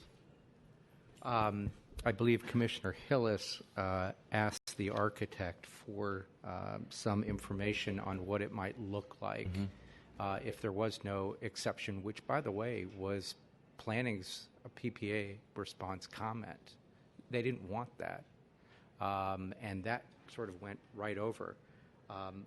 This document, which I believe we've given you a copy of, provides you with a schematic showing what it would look like if there was no exception. You can see that there's a considerable step back. And this particular box here would be the additional floor that would be created, of course, a smaller square footage. Commissioner Moore put her finger right on it, which was the fundamental question of why do you need 20-foot ceilings on the 4-floor addition? Why do you need a 16-foot slab-to-slab separation, which doesn't really do anything for you? In other words, if you brought it down to standard 10-foot slab-to-slab, you'd get yourself another floor. I've never heard of a developer who voluntarily waived a right to make money with an extra floor just because he wanted larger ceilings. So that's one item that we can address through this process in order to reduce the height. Thank you. So, Director Rand. So a couple of things. First of all, I just wanted to clarify a couple of things and then clarify what I'm hearing from the Commission. First, I don't believe the ceiling heights are 20 feet. Could somebody just clarify what the ceiling heights are? And by the way, 10 feet is much lower than any other office building. Office buildings are typically 12 to 14 feet in ceiling heights. But could you clarify what the ceiling heights are? Yeah. With the 16-foot floor-to-floors, we'll have ceiling heights between 10 and 11 feet. Will you speak a little bit louder? Sorry, we'll have ceiling heights between 10 and 11 feet. Okay, so your ceiling heights are, you have 16? We'll have 3 foot, and this is floor-to-floor, deck-to-deck, so we're including the structural slab, the steel structure, the ducts, and the lighting in the drop ceiling in roughly a 5 to 6 foot assembly. So we'll end up with 10 to 11 feet floor-to-ceiling. Okay. And what's the current building? I haven't addressed that yet. Sorry, I don't have that on the top of my head here. All right, well, that's fine. I mean, 12? It sounds about right. I think we believe it's 12 feet. Okay. Yeah. So you have ceiling heights that are probably in the range of normal for an office building. Number two, could you just clarify, there was an issue raised about the mechanical, or about the penthouse. Isn't it a mechanical penthouse? It is a mechanical penthouse. Okay, so it's not occupied. It's fully built to house the stairs, the elevators, and mechanical equipment. Okay. And then, what was my last question? PPA comments? Yeah, I mean, I think the staff, as we typically do in a PPA letter, we cite what the code requirements are. And then there's a lot of more detail that comes in.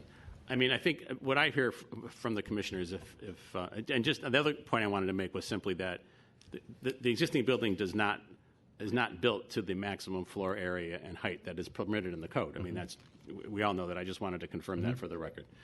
So what I heard the commissioners say is fundamentally set back farther from the two residential buildings.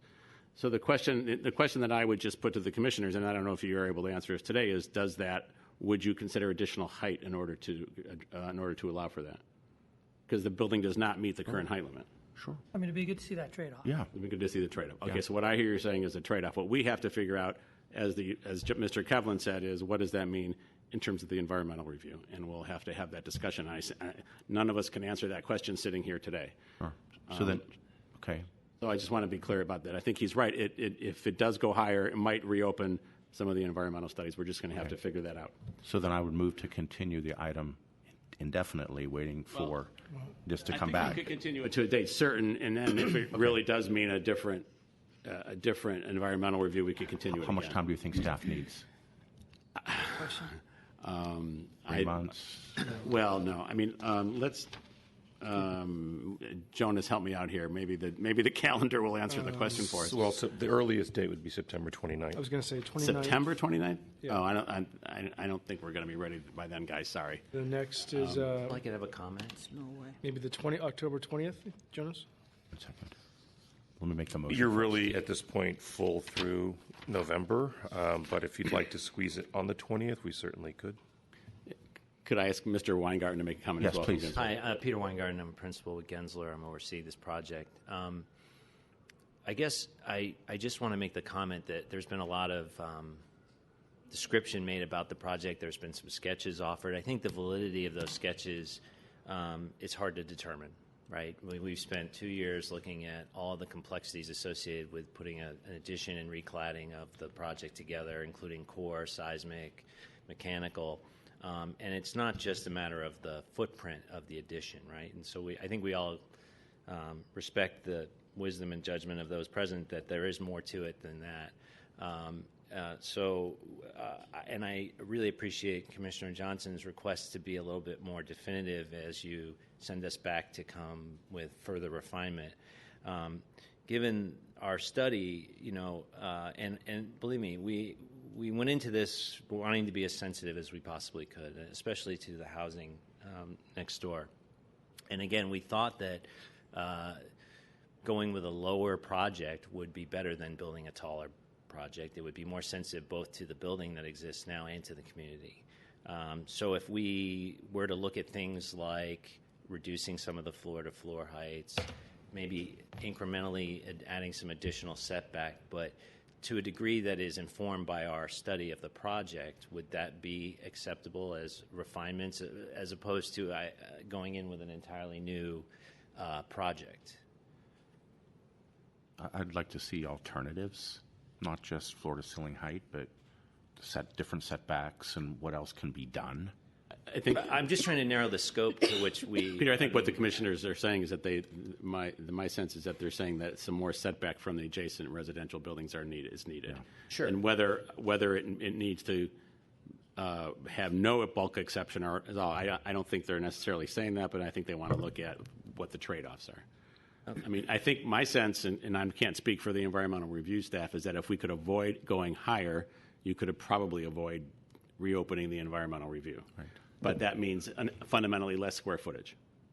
The classic was 75 Howard, where they came to us and said, we're going to ask for exceptions. Here's what we were allowed to do, and they showed 4 or 5 various different options. And it was really clear to us that even though we were granting them exceptions, this was the better project. That's not what I'm seeing here. You put stuff up on the screen. I squinted to try to see what the code-compliant project looks like. That's all I have to go on. So if you want to pick up, in my opinion, just my one opinion, 75 Howard and look what they submitted, you can actually see, really helped us. And we actually approved that one with further work on the design because we actually knew what the trade-offs were, even though the design wasn't complete. I understand. Thank you. you. So I move to continue to October 20th. Well, Jonas, what are you thinking here? Well, there was a suggestion for October 20th. Yeah, let's set it for the 20th. October 20th. Yep. Motion to continue to October 20th. Second. Commissioner Moore. Director William, if this building would occur on a vacant site, there would be a basic different set of rules which would shape this building. Is that correct? No, not the current rules. I mean, the addition The is... downtown plan rules would basically start to talk about a bottom, a Right. middle, and a top. Those are the rules which govern downtown office buildings. In the absence of that, I can only see us take a modulated position on the building being designed to being completely compliant or explore alternatives by which the form that is proposed to be added varies as it goes up. That might result in fewer square footage, but I do not want to start this exercise with basically saying that 92,244 square feet have to be delivered to this commission. I want to see a better building, and what the consequences of that are not numerical, but they're in the quality of the response to the challenges posed. Commissioner Hillis. And just, I mean, it may not be vary as it goes up, it may be vary as it goes back. I mean, I think we just want to respond to the adjacent property owners. I mean, you've got a generous 75-foot setback in the front of the building, but as SF Blue steps towards that service alley, you get closer. And that may be okay in places. It'd just be good to understand kind of what's in there, as well as it doesn't seem like the impact is as much on the Dow Place building, because they seem like secondary winnings. But I think that's what we want to just understand more. There's nothing further, Commissioners. There is a motion that has been seconded to continue this matter to October 20th with direction from the Commission. On that motion, Commissioner Hillis. Aye. Commissioner Johnson. Aye. Commissioner Moore. Aye. Commissioner Richards. Aye. And Commissioner President Fong. Aye. So moved, Commissioners. That motion passes unanimously 5-0. Commissioners, that'll place us on item 17 for case number 2015-000904 CUA at 2201 Market Street. This is a conditional use authorization.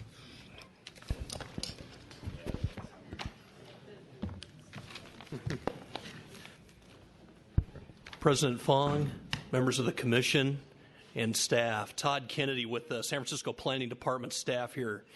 To discuss this item, the item before you is a request for a conditional use authorization to correct a violation and legally establish a 3,788 square foot real estate office located on the ground floor of an existing building.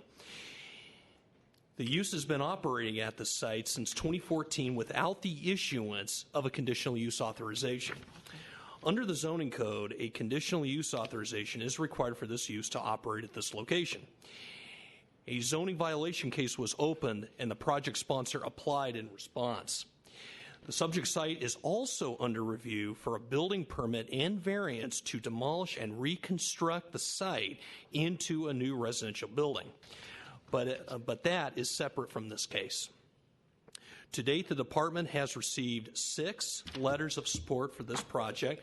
4 of those letters were received by staff after the staff report was turned in. Let me provide you a copy of those. Here we go. Jonas. Thank you.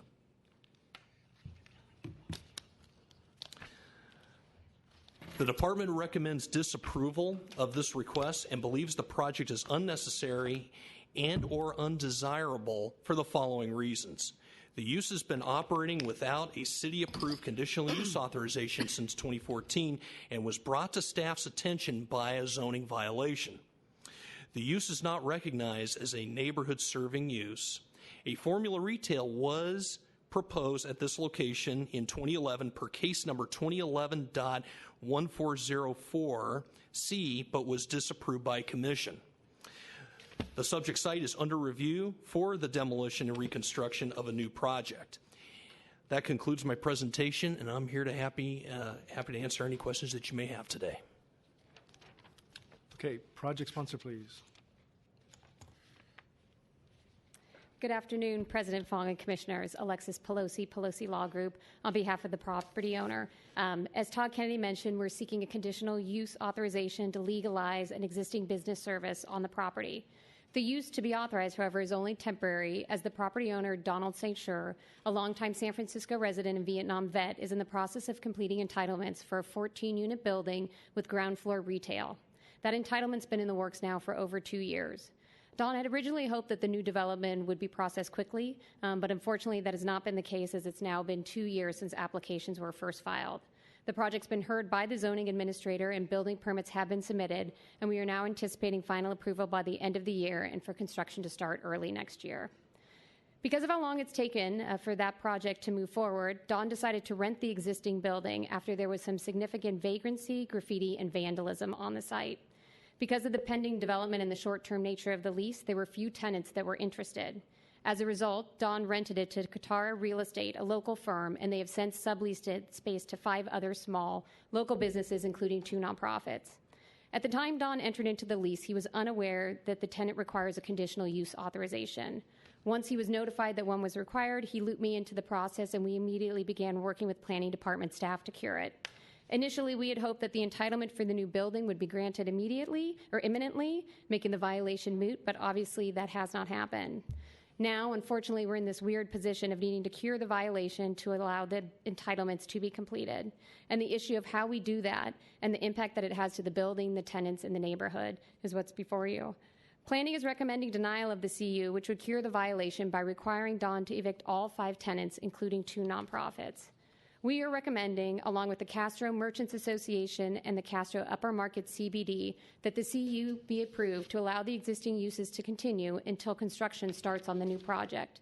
Construction is likely to start in early 2017, and all the local small businesses on site, including the nonprofits, know of this end date for their occupancy and have been planning their relocation efforts around it. If the CU is not granted and the existing users need to vacate, the space will sit empty for the next 5 to 6 months. There's no way to get another tenant in the space before construction of the new building starts. The term of any lease is simply too short, and if he couldn't attract a retail tenant 2 years ago, there's certainly no way he'll be able to attract one now, as we're done with the entitlements and simply awaiting permit issuance and resolution of a DR that was filed. The DR is scheduled to be heard before this body on November 10th. If the building is vacant, we are very concerned about vandalism, graffiti, blight, crime, vagrancy, etc. Those issues plague vacant storefronts up and down Market Street, and it's the exact reason why Don entered into the lease with Katara Real Estate. We understand the need for active uses in the upper market NCT. The existing businesses do cater to local residents, they do generate some foot traffic, and do provide activity on site. While these long-term uses may not meet the vision of the upper market NCT, on a temporary basis, such as what we're proposing, they work. In closing, we do want to thank Todd Kennedy and all the planning department staff for all their hard work on this project. We've been trying to resolve this issue with the violation for quite some time, and we appreciate the time to work with them to try to get the other project approved so that we didn't have to come before you with this CU. But at this point, we are in a position where we cannot have the variance issued until the violation is cured, and so we're doing this dance to try to figure out the best path forward. In granting the CU, you help ensure that the existing tenants, which are local small businesses and nonprofits, stay in the building, and that the prominent street corner is active, and so to reduce crime and vagrancy and graffiti. If you have any questions, please let me know. Thank you. Opening up to public comment.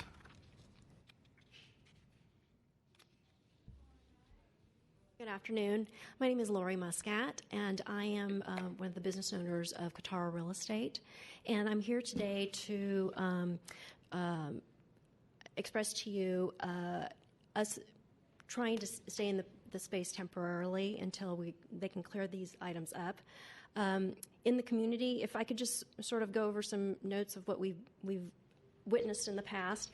I originally approached Don St. Cyr in regards to occupying the space because I had seen the space empty for several years and the dilapidation and the graffiti was all over the place. But as a small business owner, I thought it might be a great opportunity for our company to start. And he allowed us to occupy the space, clean it up, provide a service to the community. We provide not only seminars and educational seminars, but festivals and involve the community in regards to really providing a service to those that occupy the neighborhood and surrounding areas. Anyway, the daily tasks of being at 2201 Market Street, there is a tremendous amount of homeless individuals that occupy almost daily. We are constantly working with the police department and with surrounding merchants to keep them away from the premises with drug-infested and graffiti going on constantly. We feel it's the pros outweigh the negatives in regards to handling these types of situations, and by having a business that's ongoing in the community and being there when certain things arise prevents, more detriment to the neighborhood. So I hope that you'll consider this, and if you have any questions, I'd be happy to answer. Great, thank you. Thank you. Is there additional public comment? Okay, not seeing any public comment is closed, and opening up to commissioners. I do have one question maybe for staff, and that is there such thing as a temporary CU or CU that has a sunset date to it? Because I don't know if we want to lock in this type of use forever, as it might change. President Fong, through you, let me just go ahead and take a shot at that. Okay. Since I've been with the city, I've never heard of such a thing. However, there is like a temporary use authorization, maybe something like that. But I think with this, I think my supervisor will step in and answer the question. Good evening, Planning Commission. Delvin Washington, Southwest Team Leader. If the commission felt compelled to put a specific condition of such, they could to either have it returned for reevaluation. That would be feasible. Okay, and is that amenable to the project sponsors? Okay. City attorney okay with that too? Who's not sitting there? City He's attorney. not here. You would have to actively revoke the conditional use authorization. So it would essentially be another. When you came back for reauthorization or for review, you would have to revoke the conditional use. Precisely. In a year's time or whatever, 9 months. Whatever time. Whatever date you'd feel City appropriate. attorney has returned Yes. and made Could provide probably some clarity. shed some further light on that. Thank you. Were you able to hear that awkward question? Deputy City Attorney Marlena Byrne. I'm sorry I was in the back of the hearing room, so if you could repeat what I'm the just question curious is. if there has been a case of authorizing either a temporary conditional use permit or one that sunsets at a particular date. Generally, we've advised to not have, that you would need to have another due process hearing in order to revoke a conditional use permit that you've issued, but you certainly could issue the conditional use permit with the condition that it be reviewed in Comes back here. a year, 2 years, 3 years, if the project that's currently proposed on the site does not move forward or something like that. Right. A year would be good. Okay. Thank you. Commissioner Johnson. Thank you very much. I understand the project sponsor and the pickle that you guys are in, but I was going to ask a different question in terms of because I'm a little bit concerned about having CUs that are going to be issued with the intent that they would be reviewed by a future commission, intending that future commission would then have to take another action to revoke or retract the CU that's already been in place for some amount of time. I'm not sure I'm comfortable with that. And the volume of work that we have to do, things like that fall through the cracks, and I'm just seeing it. So my question is it possible to deny the CU but just delay enforcement action for 6 months? I mean, they're talking about, I know they need a variance, and I understand all those things. I mean, but I feel like that's easier to me than tying the hands of a future commission to have to go back and take another action a year. Commissioner, I think that would be challenging just because it would then call in question our enforcement procedures. I think, though, per your first point, you could certainly make a finding that basically sends a message to a future commission that says we would approve this. The intent here is that this only be in place for a certain period of time, and you could certainly make a finding and send that message to a future commission. Let me tell you what's going to happen, right? Okay. 2 years from now, 1 year from now. Well, it's actually until there's a point in time when it would have to come back to us. It's going to come back to us, and then we're going to have someone in public comment for whatever reason telling us the story of our own discussion that we had a year ago. And I feel like I've experienced these hearings where a decision was made in the past with the intent that a future commission would follow through on something or do something in the future and it doesn't happen. So I'm looking for a way where we don't have to do that. But if that's easiest, then that's fine. That's why I asked the question of, just delaying enforcement action until January of 2017 or something. Commissioner Moore. This is ultimately a land use issue. There is a pending proposal for intensifying the site by CUing the project use for the current building, and the current utilization of the site could basically be superseded by the completely new application, which is probably going to be housing, but that's a ground floor use, will not be a real estate office, because that is so counter to the ideas of the upper market NCD.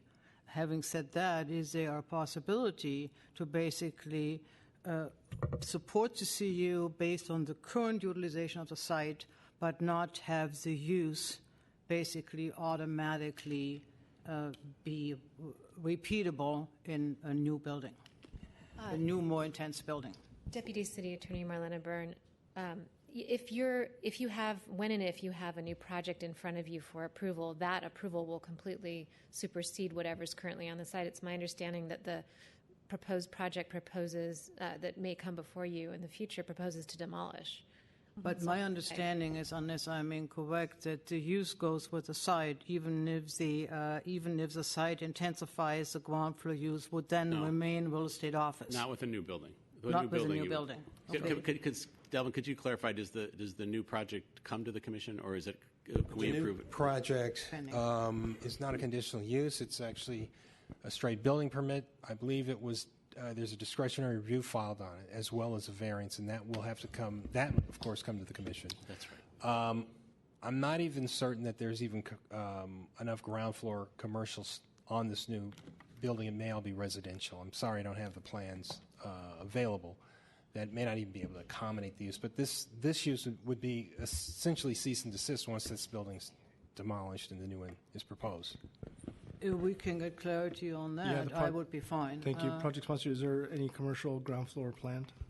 Yes, just to clarify, there's ground floor retail, and we've been working with the DTNA on what that space will look like, and specifically breaking it up so that it has a potential to be one large space or a number of small spaces. And then again, as noted, it is a variance that was required for rear yard. That is what has not been issued yet because of the existing enforcement action.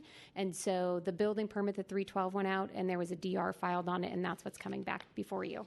Doesn't answer the question. So it does not come to the commission as a CU, but you will see it because it's been DR'd.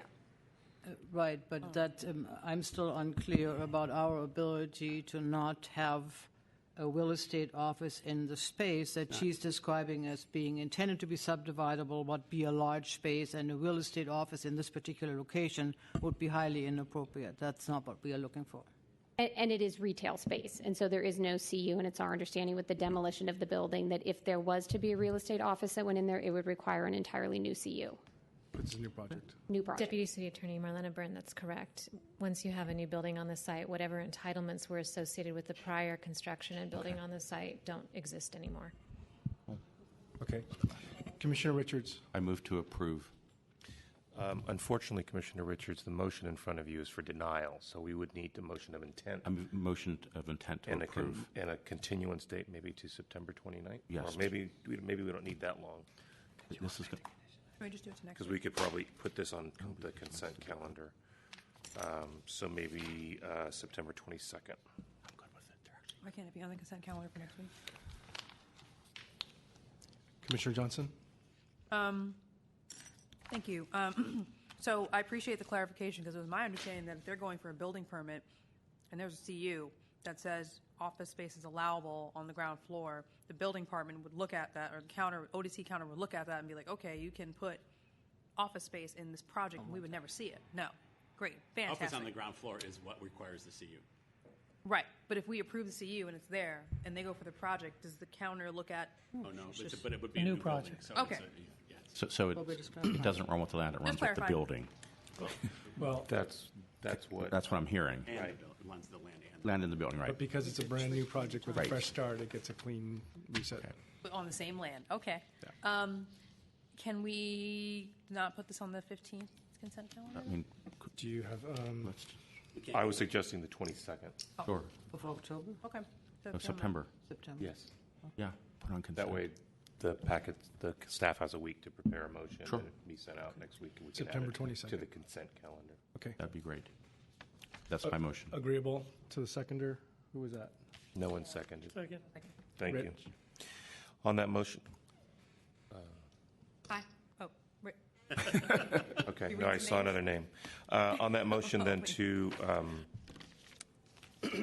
adopt a motion of intent to approve and continue the matter to September 22nd consent calendar. Commissioner Hillis. Aye. Commissioner Johnson. Aye. Commissioner Moore. Aye. Commissioner Richards. Aye. And Commission President Fong. Aye. So moved, Commissioners. That motion passes unanimously 5-0. Commissioners, item 18 was a variance the zoning administrator was going to consider separately during recess. However, there was a noticing problem, and so that matter had to be continued. The interested parties were notified. So, Commissioners, it'll place us on item 19 under your discretionary review calendar for case number 2015-009821 DRP at 139 Grand Avenue. And if there's anyone here who is interested in items 20A and B or item 21, those matters have also been continued. So, Commissioners, this is your last item today. 21 was withdrawn. Right. Good evening, Planning Commission. Delvin Washington, Southwest Team Leader. Before you is an abbreviated discretionary review. Subject property is located at 139 Grandview Avenue. Proposal is to construct a vertical and horizontal addition to an existing residence. This will include a new basement level, new rear decks, a front terrace on the top level, facade alterations. The addition will add approximately 1,780 square feet to an existing 2,415 square foot residence. Subject property is located on the east side of Grandview Avenue between Romaine and 21st Street, within the RH2 zoning district. A two-story single-family dwelling currently occupies the subject property, which slopes down from the front to the rear, and the rear yard is abutting a property facing onto Douglas Street. The discretionary review was filed by a neighbor who lives across Grandview and about 2 residences north of the subject property. The residential design team reviewed the project following the submittal of the discretionary review and determined that the proposal meets the standards of the residential design guidelines. This proposal is appropriately scaled and subordinate. The third floor addition is only 1 story taller than the adjacent context and is set back 15 feet from the front building wall, thereby not visually altering the 2-story building scale consistent with this existing block. The expansion at the rear is pulled back 5 feet from the side property lines and appropriately sculpted, and the property is on a downward sloping lot, and the massing of the proposed development has been shaped to respond to the site's topography. The project does not contain nor create anything that is exceptional nor extraordinary, and the Planning Commission should not take discretionary review and approve the building permit as presented. I do want to bring one issue to the Commission's attention. Demolition concerns were raised by another resident, not the DR filer. It was suggested that if the Commission wished that they could take discretionary review and approve the project with a condition to guard against the possibility of demolition during construction. If the Commission feels this is an option, they could choose to do that, and the Department actually crafted 2 conditions if you do consider that. One is to provide just regular updates with the Planning Department via an email or construction status, including photographs of the progress straight to the subject project planner. And if any revisions to the building permit application are to occur, covering demolition calculations or changes thereof, they should be reported specifically to the assigned planner and certainly not approved over the counter. And this is actually our typical practice anyway. So that concludes my presentation.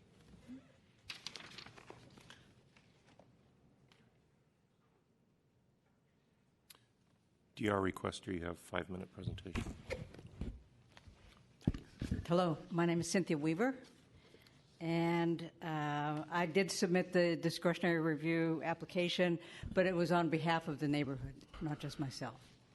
I live at 114 Grandview Avenue, live there and own there. And I also want to say, before I get into the details here, that I want to thank the commissioners for staying awake this late and paying attention. I'll try to keep this short This and to the actually point. isn't very late. This is early.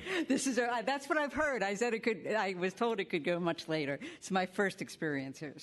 But I want to thank you, commissioners, and I also want to thank the planning department staff for their assistance and coaching and letting me know how to maneuver through the process, because all of the neighbors kind of lined up behind me and said, you go figure it out, because it seems really complicated if you're not used to going through the process. So thank everyone.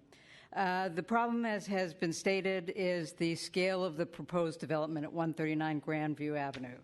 I'm going to go through three subjects. One is some background and out of scale, talk about the implications of that being out of scale, and also some additional considerations that you would have. 139 Grandview is one of 7 Art Deco Henry Dolger style homes built on Grandview between 1941 and 1953. You're all familiar with Henry Dolger, right? 5 are of the Rainbow or Stylecrat style, and 2 of them of the Westridge style. The 139 Grandview building is the Westridge style. I do have photographs of those of you who don't recall what those styles are of the buildings in questions, along with the Dolger pictures of what those styles are for your review. In July of 2015, there's just one. Here's the 139, and here's the other 2, and there's pictures behind it of the actual properties themselves. On July of 2015, 139 was classified as a potential historic resource. In October of 2015, the developer submitted an application to the CEQA for review, and it was downgraded from a potential historic resource to a no historic resource. The reasoning behind that, and this is background information, the reasoning behind that was some lone developer, husband and wife team, independent folks went in and they built this building that looks exactly like a Dolger. And that, to me, seems like a little odd thing, since 1953 was one of his peak years of building Dolgers in the neighborhood. In the Sunset in Westlake is when he was started there. This is one of the rare neighborhoods that has this design that is not in the Sunset, nor is it in Westlake, but it is in Noe Valley. So anyway, that's background information about some things that have happened. I personally disagree and don't think that could have possibly been an independent person who did that. The current single-family home is 1,555 square feet. That's livable. That's on your tax records, that are on the tax records. That's 6 rooms, 2 baths, 2 floors. And it is comparable to the neighborhood, which are young couples and retirees who can live and afford to live in this neighborhood. This block in particular has an affordable rate, where in San Francisco style of what you can afford is reasonable because of the size of the single family units. The proposed single family unit is 4,200 square feet, 5 bedrooms, 6 bathrooms, 4 floors, and 4 decks. More than double the size of the original home. And also what that means, it's over a $4 million house on an affordable street, affordable block. That now sets the standard of what affordability is in this neighborhood. The proposed construction, therefore, is based on the size of this. It's out of scale with proportion to everything else that's in the neighborhood. The implications of this is that because it's so significantly larger than other single-family homes, that the couple of things happen. One is that the hillside will turn from a stair-step approach to a maze approach, so there's a potential of this being a maze view instead of having a stair-step approach. The top floor disrupts, the additional top floor disrupts the visual design of the row of the Art Deco style homes that are currently in place. So this would be like taking the last of the Painted Ladies in the row and now jacking it up a couple of stories higher than the Painted Ladies. The block is currently affordable housing. Thank you. Your time is up, but you do have a 2-minute rebuttal, and the commissioners may have questions. Okay. Thank you. Thank you. Project sponsor, you have 5 minutes. Speakers in support of the DR requester? Pardon me? Are there any speakers in support of your DR? Not you, but anybody else. I'm asking the general public. No, they're working. Okay, got it. Thank you very much. The project sponsor, you have 5 minutes. Members of the Commission, my name is Alice Barkley, and I'm the attorney for the project sponsor. Let me start off with the scale of the building. I think your staff have very succinctly summarized why this building, the proposed building massing, is appropriate in the staff report. This building, from the front of it, the third floor is set back substantially, which is no different than many of the buildings on the street, including the DR requester's own building. And it is in, the photograph is on one of the photographs that I submitted to the commission, shows the massing from the front of the building is no different than this building, which is the project sponsor, the DR requester. As far as the back of this building is concerned, it has been stepped down so that it reflects the slope, so that it's not a vertical plane when you're looking up at it. The neighbors, there are two adjacent neighbors, as well as the neighbor in the back supports this project, and they do not oppose the project, including the massing. The other point that the DR requester made was that this is a historic resource. As she pointed out, this is a Dozier home, which is one of the most common design home in the city. There is nothing that is particularly historical in terms of particular construction type, the design, etc. And your staff have determined that this home is not a historic resource, and I believe that the HRE report and the CADX was attached to the case report, and simply she disagreed with the department's decision, which I believe is correct. And then as far as the size of the building, which is what she inferred to, is that with the additional floor and that this building is very big and that the existing building is livable. I am aware of the fact that this commission is concerned with the fact that this city needs housing, and this is in fact in an RH2 district. When this design was first presented to the neighbor, it was a design for a 2-unit building, but some of the neighbor objected to having a 2-unit building and prefer a single-family home. The project sponsor has no problem if the commission wants a 2-unit building, that will be happy to do that. However, the project that's presented to you is a single-family home at the request of some of the neighbors. I will be more than happy to answer any question, and also we do have the plans that was sort of the original plans that show a 2-unit building with us. Thank you, Ms. Barkley. Any speakers in support of the project sponsor?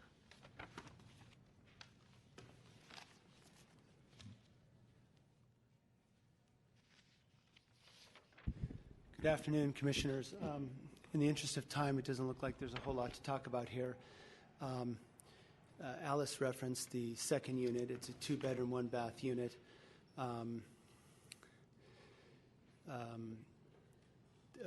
If the Commission desired, we could also set the top floor front deck back 5 feet to add additional privacy to people in the front, if that was a concern. I have some interesting photos if view was an issue, but it doesn't sound like view is an issue. But if you read the DR requester's application, view does appear to be an issue. Using laser technology, we verified that our roof line is still below everybody's top floor.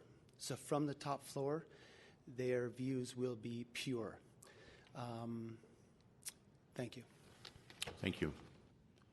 Any additional speakers in support of the project sponsor? Seeing none, DR request, you have a 2-minute rebuttal. 2 minutes. Thank you. Speak into the mic, please. Sorry, he was taller than I am. To end the implication section of this, the decision that you make in this area does set precedent in that it'll allow a second story to be available on all the Dolger homes in this area if people choose to do that. And it would be more difficult for people to deny that going forward because they would already have a Dolger that has the additional floor.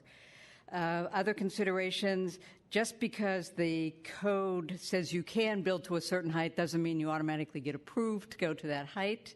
I just want to remind people of that.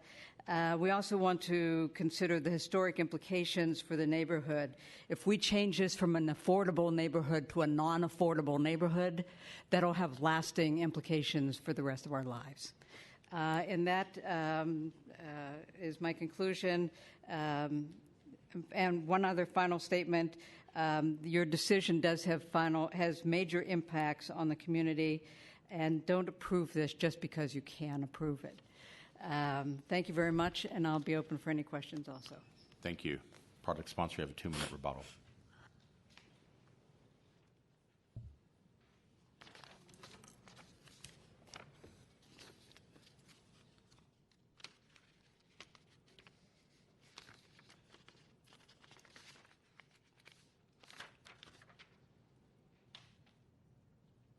I just want to show, and this photograph is also in the Commission's packet. And if you're talking about Dozier home, this is pretty much.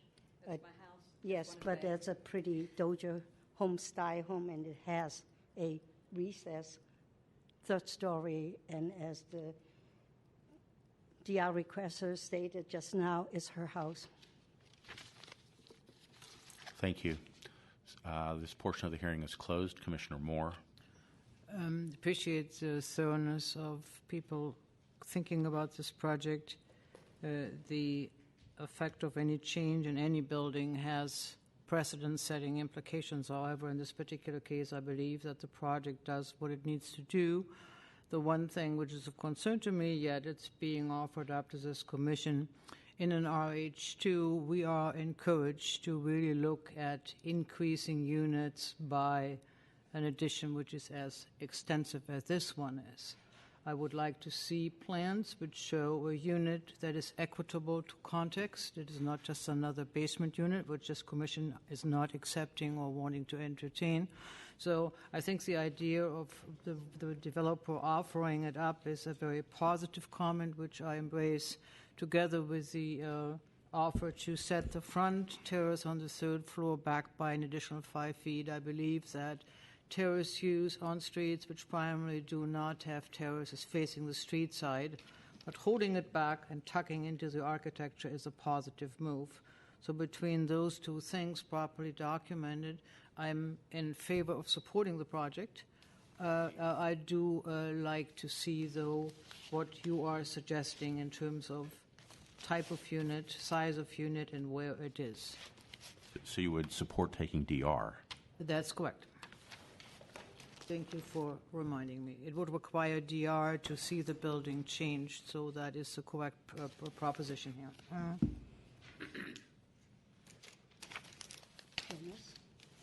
It's easier to look at them this way. This is essentially what was presented originally to the neighbors. Could you speak and pull the mic down a little bit? There's too much echo in the room. Thank you, Ms. Perfect. This is essentially what was presented to the neighbors originally. If the commission wanted 2 units, most certainly, and the kind of unit that is larger than what was presented, we can most certainly work with staff to come up with 2 units that what you call is more equal, and that is to say, reconfigure part of the ground floor to be part of the 2nd floor, and then have the 2 top floor. And similarly, the design of the upper deck, which is already the building is set back, we can also work with staff on that. That are the kind of design refinement that we normally would work with staff on anyway. Could you give the commission a general idea of what size of unit you are gearing towards for the second unit? That's just a rough idea. I would.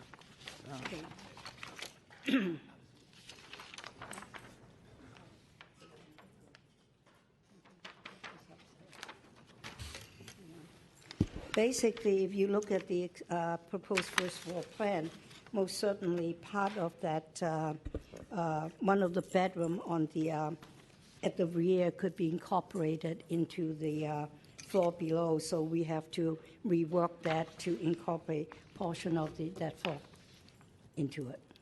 Could you just give this to us in square feet? Like what we like to avoid is that we have 900 square feet and 4,300 square feet. That's what I'm trying to avoid here. Okay, the way it's presented is 850 square feet, which will be a small two-bedroom, one bath unit. 850? In the 850. 850. Right, which is what basically your standard condo two-bedroom sizes. I'm just trying to give you a comparison of what it is, which is a fairly standard two-bedroom size. That will make it, if we're talking about, it would be more affordable than a larger unit. But what we're talking about is that if the commission would like to see, most certainly we can incorporate at least another. Let me comment that 800 square feet is basically so minimal that I'm not really comfortable to just sit here without a drawing to look at the qualities of what we're getting. No, but this is the reason why I was saying that we would be looking at incorporating portions of the ground floor, the first floor, into it so that that unit will become more like, 1,100 square feet. I think I understand. So you are telling me that the new second unit would be larger than 900 square feet? That's correct. Okay, I hear you, but Yes. I'm a visual person. I like Yeah. to see things. That would be, and it would be in 2 floors. I'm curious what other commissioners have to say because I don't like to talk through architecture and building plans without really seeing them. Commissioner Hillis. So, I'm in agreement. I like the second unit. It doesn't trouble me that the second unit, in this case, is smaller than the first. I live in a home where we have an in-law unit. My mother lives in it.